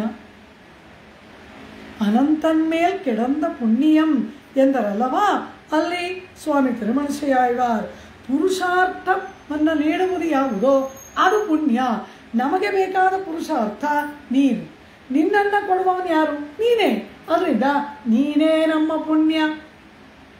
ನಮ್ಮಾಲ್ ಪೋತ್ತ ಪರೆದರು, ಪೋತ್ತ ನಮ್ಮಿಂದ ಮಂಗಳಾಶಾಸನ ಮಾಡಲ್ಪಟ್ಟು, ಮಂಗಳಾಶಾಸನ ಸಾಧನವಾಗಿ ಅಲ್ಲ, ನಿನ್ನ ಪ್ರೀತಿಗಾಗಿ, ನೀನು ಆನಂದ ಪಡುವುದಕ್ಕಾಗಿ, ನಿನ್ನನ್ನು ಸಂತೋಷಪಡಿಸುವುದಕ್ಕಾಗಿ ಮಂಗಳಾಶಾಸನ ಮಾಡಿದೆವು. ಪುಣ್ಯನಾಲ್ ಎಂಬುದಾಗಿ ನೀವನೇ ಪುಣ್ಯರೂಪಿ ಅಂದರೆ ನೀನೇ ಸಿದ್ಧಧರ್ಮ, ನೀನೇ ಸಿದ್ಧೋಪಾಯ. ಅದ್ವೇಷ ಮಾತ್ರ ಉಳ್ಳವರಿಗಾಗಿ ಅವರು ಬೇಡಿದ್ದೆಲ್ಲವನ್ನು ಕೊಡುವ ಸಿದ್ಧೋಪಾಯವಾದ ನೀನು ಪುಣ್ಯನಾಲ್. ಕೃಷ್ಣಂ ಧರ್ಮಂ ಸನಾತನಂ ಎಂಬತಕ್ಕಂತಹ ಪುಣ್ಯರೂಪಿಯಾದ ನೀನು. ನಾ ತತ್ತುಳಾಯ್ ಮುಡಿ ನಾರಾಯಣನ್ ನಮ್ಮಾಲ್ ಪೋತ್ತ ಪರೆಧರಂ ಪುಣ್ಯನಾಲ್. ಅಂತಹ ಪುಣ್ಯ ಶಬ್ದ ವಾಚ್ಯನಾದವನಿಂದ ಪಂಡೊರು ನಾಳ್, ಪಂಡು ಬಹು ಬಹು ಬಹು ಹಿಂದೆ, ಒಂದು ನಾಳ್ ಒಂದು ದಿನ, ಕೂತ್ತತ್ತಿನ್ ಕೂತ್ತನ್ ಅಂದರೆ ಯಮ ಮೃತ್ಯು, ಕೂತ್ತತ್ತಿನ್ ವಾಯ್ ವೀಳ್ದ ಮೃತ್ಯುವಿನ ಬಾಯಲ್ಲಿ ಬಿದ್ದಂತಹ ಕುಂಭಕರ್ಣನು, ಕುಂಭಕರ್ಣನೂ ಕೂಡ ತೋತ್ತಂ ಸೋತು ಹೋಗಿಬಿಟ್ಟು ಪೆರಂತೊಯಿಲ್ ತನ್ನ ಗಾಢ ನಿದ್ರೆಯನ್ನ ತಂದಾನೋ, ನಿನಗೇನಾದರೂ ಕೊಟ್ಬಿಟ್ನಾ? ಪ್ರಾಣ ಹೋಗೋ ಸಮಯದಲ್ಲಿ ನಮ್ಮ ಹತ್ರ ಇರೋ ಯಾವುದನ್ನು ಇನ್ಯಾರಿಗೋ ಕೊಟ್ಬಿಟ್ಟು ಹೋಗ್ತೀವಿ. ಹಾಗೆಯೇ ಪುಣ್ಯ ಶಬ್ದ ವಾಚ್ಯನಾದ ಈ ಪರಮಾತ್ಮನಿಂದ, ಪರಮಾತ್ಮನಾದ ಪುಣ್ಯ ಶಬ್ದ ವಾಚ್ಯನಾದ ಪರಮಾತ್ಮನಿಂದ ಮೃತ್ಯುವಿನ ಬಾಯಲ್ಲಿ ತಾನಾಗಿ ಹೋಗಿ ಬಿದ್ದಂತಹ ಆ ಕುಂಭಕರ್ಣನು ಕೂಡ ಸೋತು ಹೋಗ್ಬಿಟ್ಟು ಅವನ ನಿದ್ರೆಯನ್ನ ನಿನಗೇನಾದರೂ ಕೊಟ್ಬಿಟ್ಟು ಹೋದ್ನ, ಹೀಗೆ ಮಲಗಿದೆಯಲ್ಲ ಅಂದರೆ ನಿದ್ರೆಯಲ್ಲಿ ಕುಂಭಕರ್ಣನನ್ನು ಸೋಲಿಸಿದವಳು. ಕುಂಭಕರ್ಣ ನಿದ್ರೆಗೆ ಪ್ರಸಿದ್ಧಿ. ಅವನೇನಾದರೂ ಮರಣಿಸಿ ಹೊಡೋದ್ನಲ್ಲ, ಹೋಗುವಾಗ ಅವನ ನಿದ್ರೆನ ನಿನಗೇನಾದರೂ ಗಿಫ್ಟಾಗಿ ಕೊಟ್ಟು ಹೋದ್ನಾ ಅಂತ ಕೇಳ್ತಾಳೆ ಆಂಡ. ಕೂತ್ತತ್ತಿನ್ ವಾಯುವೇಂದ ಮೃತ್ಯುವಿನ ಬಾಯಲ್ಲಿ ಬಿದ್ದ ಕುಂಭಕರ್ಣ ಅಂತಾಳೆ. ಅಂದರೆ ಏನು? ರಾಮ ಕುಂಭಕರ್ಣನನ್ನು ಕೊಲ್ಲಲೇ ಇಲ್ಲ. ಮತ್ತೇನಾಯಿತು? ಕುಂಭಕರ್ಣ ತಾನಾಗಿ ಮೃತ್ಯುವಿನ ಬಾಯಲ್ಲಿ ಬಿದ್ದ. ಲೋಕಕ್ಕೆಲ್ಲ ಬೆಳಕು ಸಿಗಬೇಕು ಅಂತ ಕತ್ತಲೆಯನ್ನು ಕಳೆಯುವುದಕ್ಕಾಗಿ ದೀಪವನ್ನು ಹಚ್ಚಿ ಇಟ್ಟಿರ್ತೀವಿ. ಅದು ಬೆಳಕನ್ನು ಕೊಡುವಂತಹ ಸತ್ಕಾರ್ಯವನ್ನು ಮಾಡುವುದಕ್ಕೆ ದೀಪ. ಆದರೆ ಈ ದೀಪದ ಹುಳು ಅದರ ಹತ್ರ ಹೋಗಿ ಸತ್ತು ಬೀಳುತ್ತೆ. ಅದು ದೀಪದ ಅಪರಾಧವ?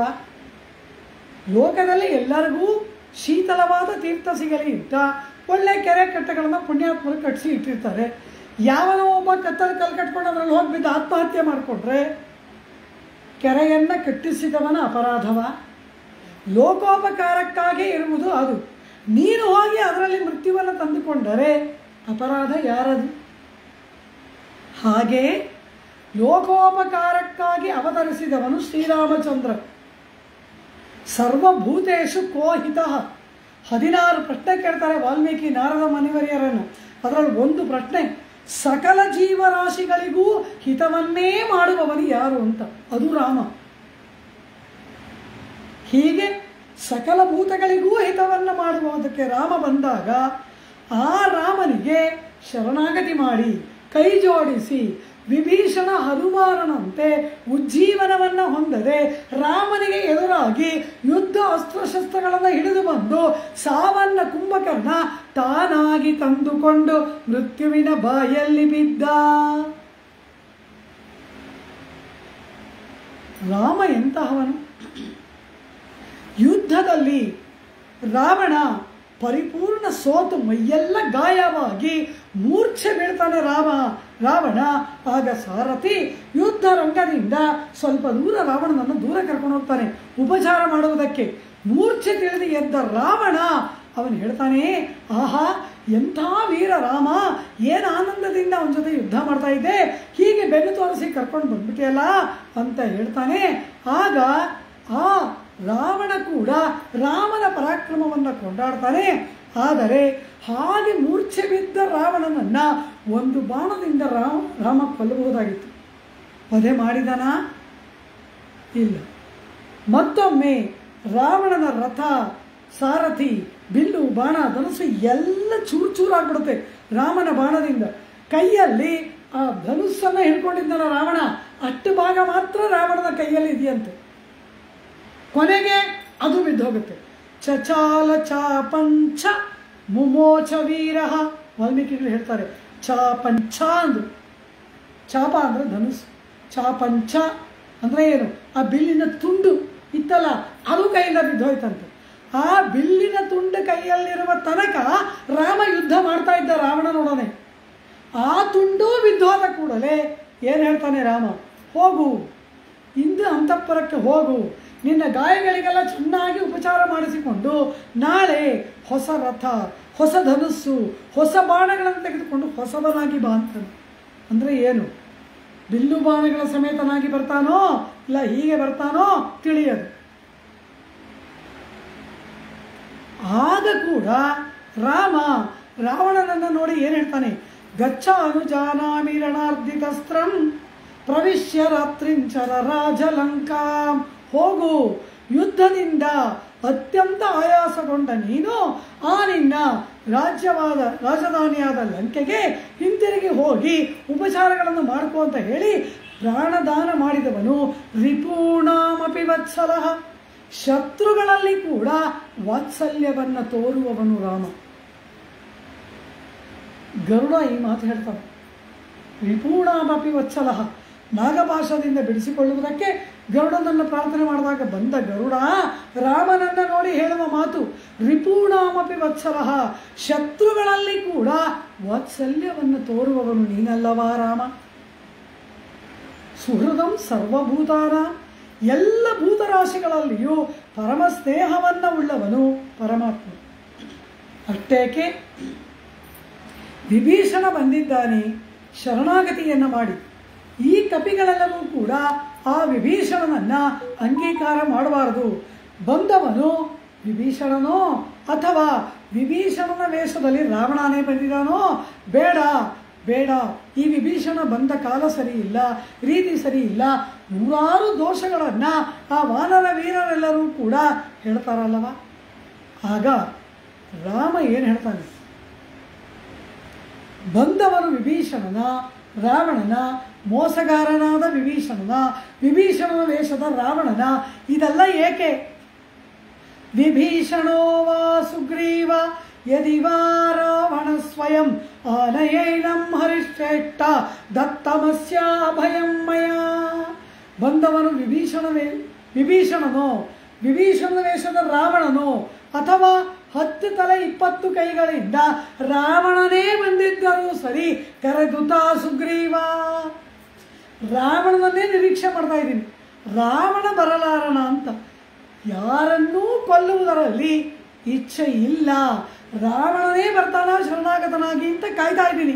ಕೊನೆ ಪಕ್ಷ ಅವನ ತಮ್ಮನಾದರೂ ಬಂದಿದ್ದಾನೆ, ಅವನನ್ನೂ ಅಂಗೀಕಾರ ಮಾಡಬೇಡ ಅಂತ ಯಾಕೆ ಹೇಳ್ತೀಯ? ವಿಭೀಷಣೋ ವಾ ಸುಗ್ರೀವ, ವಿಭೀಷಣನೋ ಅಥವಾ ವಿಭೀಷಣನ ವೇಷದ ರಾವಣನೋ, ಅಥವಾ ಯದಿವಾ ರಾವಣ ಸ್ವಯಂ ರಾವಣನೇ ಬಂದಿದ್ದರೂ ಕೂಡ ಆನಯೈನಂ ಅವನನ್ನು ಕರೆದುತಾ ಸುಗ್ರೀವ ಎಂಬುದಾಗಿ ಹೇಳಿದವನು ರಾಮ. ಆದ್ದರಿಂದ ಯಾರನ್ನ ಕೊಲ್ಲುವುದು ದತ್ತಮಸ್ಯ ಅಭಯಮ್ಮಯ, ನನ್ನಿಂದ ಅಭಯ ಕೊಡಲ್ಪಟ್ಟಿತು ಅಂದ್ಬಿಟ್ಟ. ಸ್ವತಃ ರಾವಣನೇ ಬಂದಿದ್ದರು, ನನ್ನಿಂದ ಅಭಯ ಕೊಡಲ್ಪಟ್ಟಿದೆ ಸುಗ್ರೀವ, ಕರೆದುತಾ ಎಂದವನು ಕರುಣಾನಿಧಿಯಾದ ದಯಾಸಾಗರನಾದ ಕೌಸಲ್ಯ ತನೆಯನಾದ ರಾಮನಲ್ಲವ. ಹೀಗೆ ರಾವಣನನ್ನೇ ಕೊಲ್ಲುವುದರಲ್ಲಿ ಇಚ್ಛೆ ಇಲ್ಲದವನು ಈ ರಾಮ. ಇಂತಹ ಕರುಣಾಸಾಗರನಾದ ದಯಾನಿಧಿಯಾದ ತಯರದನ್ ಪೆತ್ತ ಮರದ ಗಮಣಿ ತಡತ್ತಿನಯೇ ಕುಲಶೇಖರಾಳ್ವಾರ್. ದಶರಥ ಒಂದು ಸಾಗರವನ್ನೇ, ಒಂದು ತಟಾಕವನ್ನೇ ಪ್ರಸವಿಸಿದ, ದಯಾ ರಸದ ಸಾಗರವನ್ನ ದಶರಥ ಚಕ್ರವರ್ತಿ ಪ್ರಸವಿಸಿದ ಅಂದ್ರಲ್ಲವ ಕುಲಶೇಖರಾಳ್ವಾರ್. ಅಂಥ ಸಾಗರದಲ್ಲಿ, ಲೋಕವೇ ಉಜ್ಜೀವಿಸುವ ದಯಾ ರಸ ಸಾಗರದಲ್ಲಿ ಕುಂಭಕರ್ಣ ಉಜ್ಜೀವನಕ್ಕೆ ಬಾರದೆ ಅವನಿಗೆ ವಿರುದ್ಧನಾಗಿ ನಿಂತು ತಾನಾಗಿ ಮೃತ್ಯುವಿನ ಬಾಯಲ್ಲಿ ಬಿದ್ದ. ಕೂತ್ತತ್ತಿನ್ ವಾಯ್ ವೀಳ್ದ, ಕೂತ್ತತ್ತಿನ್ ಮೃತ್ಯುವಿನ ವಾಯ್ ಬಾಯಲ್ಲಿ ವೀಳ್ದ ತಾನಾಗಿ ಬಿದ್ದವನು. ರಾಮ ಅವನನ್ನು ಕೊಲ್ಲಲಿಲ್ಲ. ಯಾರನ್ನ ಕೊಲ್ಲುವುದು ಪರಮಾತ್ಮನ ಉದ್ದೇಶವಲ್ಲ. ಶ್ರೀರಾಮಾಯಣದಲ್ಲಿ ಇದೆ. ರಾವಣನಿಗೆ ಎಷ್ಟು ಅವಕಾಶಗಳನ್ನು ರಾಮ ಕೊಟ್ಟ, ಪೂರ್ವಾಚಾರಗಳು ಅವರೆಲ್ಲ ವರ್ಣನೆ ಮಾಡ್ತಾರೆ. ಅಪೂರ್ವವಾದ ರಹಸ್ಯಾರ್ಥಗಳನ್ನೆಲ್ಲ ಅಲ್ಲಿ ಹೇಳಿದ್ದಾರೆ. ಈ ರೀತಿ ಯಾರನ್ನ ಕೊಲ್ಲುವುದರಲ್ಲಿಯೂ ಕೂಡ ಇಚ್ಛೆ ಇಲ್ಲದವನಾಗಿ ಕರುಣೆ ತೋರುವ ರಾಮನಂತಹ ದಯಾಸಾಗರದಲ್ಲಿ ಮೃತ್ಯುವಿನ ಬಾಯಲ್ಲಿ ತಾನಾಗಿ ಬಂದು ಬಿದ್ದಂತಹವನು ಕುಂಭಕರ್ಣ. ಅವನೇನಾದರೂ ತೋತ್ತುಮ್ಮುನಕ್ಕೆ, ನಿದ್ರೆಯಲ್ಲಿ ನಿನಗೂ ಅವನಿಗೂ ಪೈಪೋಟಿ ಏರ್ಪಟ್ಟು ಅವನು ಸೋತು ಹೋಗಿ ಅವನ ಪೆರುಂತುಯಿಲ್ ಗಾಢ ನಿದ್ರೆಯನ್ನ ನಿನಗೇನಾದರೂ ಕೊಟ್ಬಿಟ್ಟು ಹೋದನ, ಹೀಗೆ ಮಲಗಿರುವೆಯಲ್ಲ, ಅವನದು ತುಯಿಲ್, ನಿನ್ನದು ನಿದ್ರೆ, ನಿನ್ನದು ಪೆರುಂತುಯಿಲ್, ಅತಿಗಾಢ ನಿದ್ರೆ ಅಂತಾಳೆ. ಈ ಅತಿಗಾಢ ನಿದ್ರೆ ಅಂದರೆ ಏನು? ಒಳಗೆ ಮಲಗಿರುವವಳ ನಿದ್ರೆಯನ್ನು ನೋಡಿ ಆಂಡಾಳ್ ತೀವ್ರವಾದ ಎಚ್ಚರಗೊಳ್ಳುವುದಕ್ಕೆ ಅಸಾಧ್ಯವಾದ ನಿದ್ರೆ ಅಂತಾಳಲ್ಲ, ಇದು ಯಾವ ನಿದ್ರೆ ಅಂದರು? ಪ್ರಾಜ್ಞೇನಾತ್ಮನ ಸಂಪರಿಶ್ವಕ್ತೋ ಬಾಹ್ಯಂ ಕಿಂಚನ ವೇದ ಎಂಬುದಾಗಿ ಬೃಹದಾರಣ್ಯಕ ಉಪನಿಷತ್ತು ಹೇಳುತ್ತೆ. ಏನು ಅರ್ಥ? ಪರಮಾತ್ಮನ ಪರಿಪೂರ್ಣವಾದ ಅನುಭವದಲ್ಲಿ ಮುಳುಗಿದಂತಹ ಸ್ವಾನುಭವದ ದಶೆಯಲ್ಲಿ ಏನೂ ತಿಳಿಯದೆ ಇರ್ತಾನೆ ಆ ಬ್ರಹ್ಮಜ್ಞಾನಿಯಾದವನು. ಪ್ರಾಜ್ಞೇನಾತ್ಮನ ಸಂಪರಿಶ್ವಕ್ತೋ, ಪರಬ್ರಹ್ಮನೊಡನೆ ಆಲಿಂಗನಾನುಭವದಲ್ಲಿ ಮೈಮರೆತಂತೆ ಬ್ರಹ್ಮಾನುಭವದಲ್ಲಿ ತೊಡಗಿದವನು ಬಾಕ್ಯಂ ಕಿಂಚ ನ ವೇದ, ಹೊರಗಿನದು ಏನನ್ನೂ ಕೂಡ ಸ್ವಲ್ಪವನ್ನೂ ಕೂಡ ಅರಿಯುವುದಿಲ್ಲ. ಒಳಗೆ ಮಲಗಿರುವವಳು ಕೃಷ್ಣಾನುಭವದಲ್ಲಿ ಕೃಷ್ಣನ ಗುಣಗಳು, ಕೃಷ್ಣನ ರೂಪ, ಕೃಷ್ಣನ ಬಾಲಲೀಲೆಗಳು, ಕೃಷ್ಣ ಮಾಡಿದ ಅಸುರವಧೆ, ಆ ಅನುಭವದಲ್ಲಿ ಮುಳುಗಿಬಿಟ್ಟಿದ್ದಾಳೆ. ಮಾನಸಾನುಭವ. ಈ ಕಣ್ಣಿಗೆ ಕೃಷ್ಣ ಕಾಣ್ತಾ ಇಲ್ಲ, ಮನದಲ್ಲಿ ಧ್ಯಾನ ರೂಪವಾದ ಒಂದು ಅನುಭವದಲ್ಲಿ ಒಳಗಿರೋಳು ಮಲಗಿದಾಳಲ್ಲವ.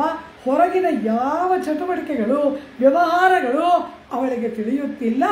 ಈ ರೀತಿ ಪರಮಾತ್ಮನ ಗುಣಾನುಭವದಲ್ಲಿ ಮೈಮರೆತು ಹೊರಗಿನದ ಏನನ್ನೂ ಅರಿಯದ ಪೆರುಂತುಯಿಲ್ ಆ ನಿದ್ರೆಯ ನಿನ್ನದು.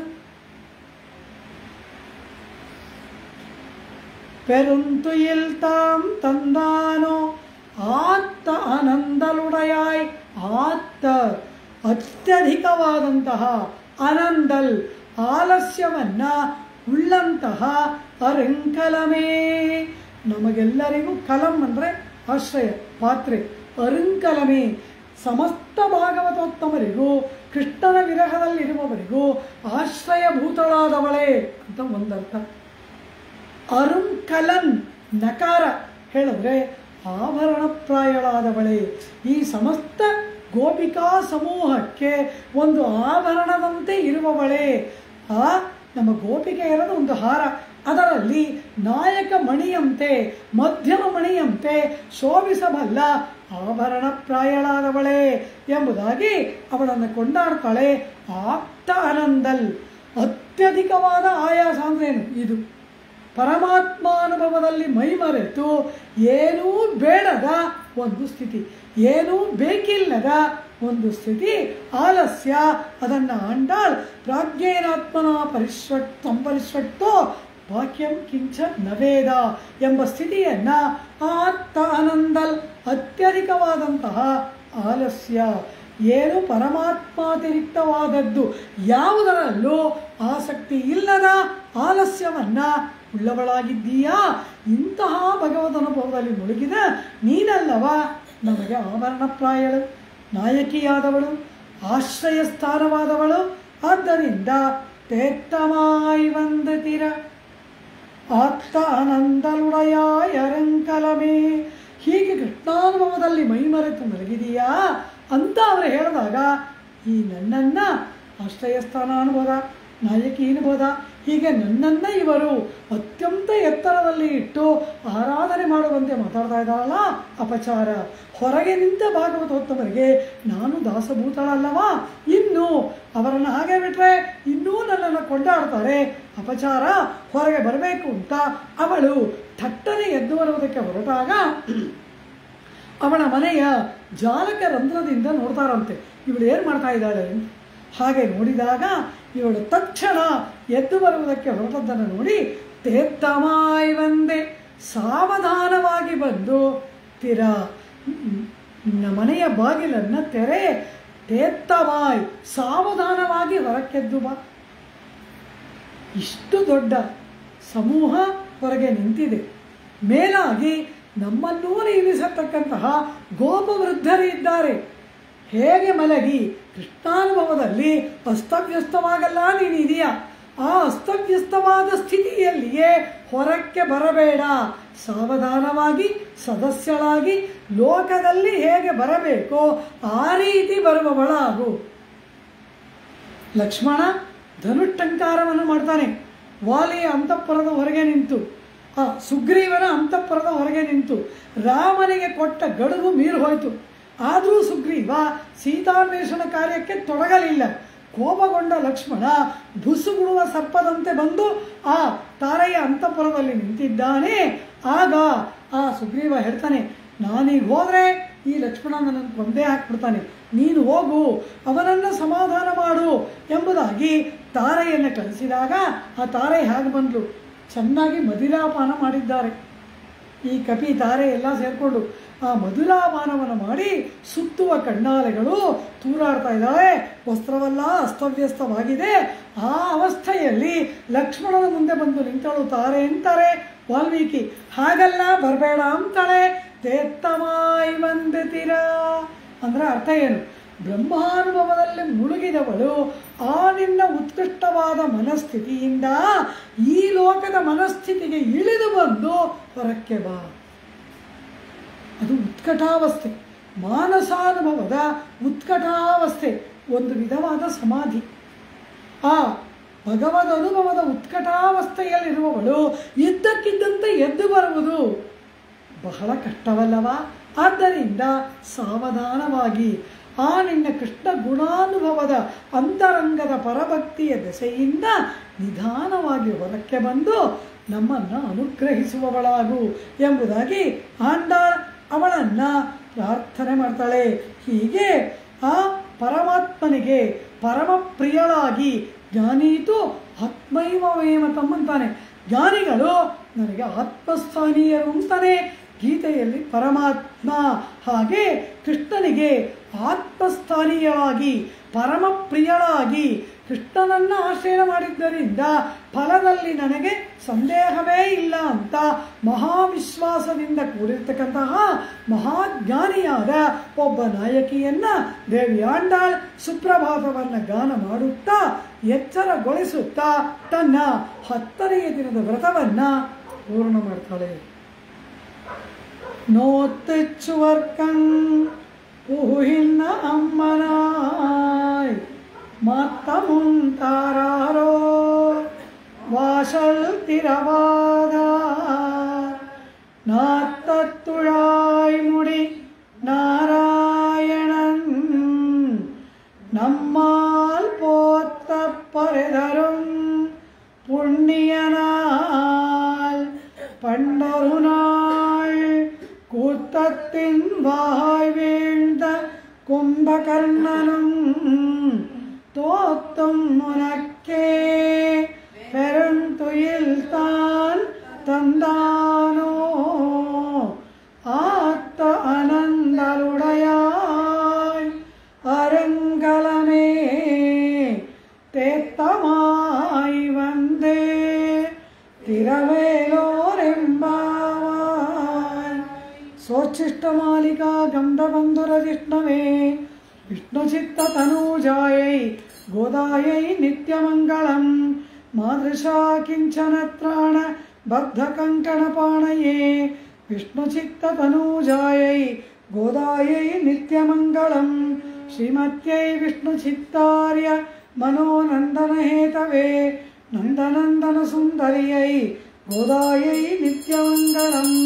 திருவாடிப்பூரத்தில் ஜகத்துதித்தாய் வாழியே திருப்பாவம் 30 சக்தினாய் வாழியே பெரியாழ்வார் எத்தெடுத்த பெண்பிள்ள வாழியே பெரம்பூரூர் மாமுனிக்கு பின்னானாய் வாழியே 143 உரைத்தாய் வாழியே உயரங்கற்கே கண்ணி புகந்தளித்தாய் வாழியே மறுவாரம் திருவள்ளி வடநாடி வாழியே கண்புதுவனகர் கோதை மலர்பரங்கள் வாழியே. ஆண்டாள் திருவடிகளே சரணம். சர்வம் ஸ்ரீ கிருஷ்ணார்ப்பணமஸ்து.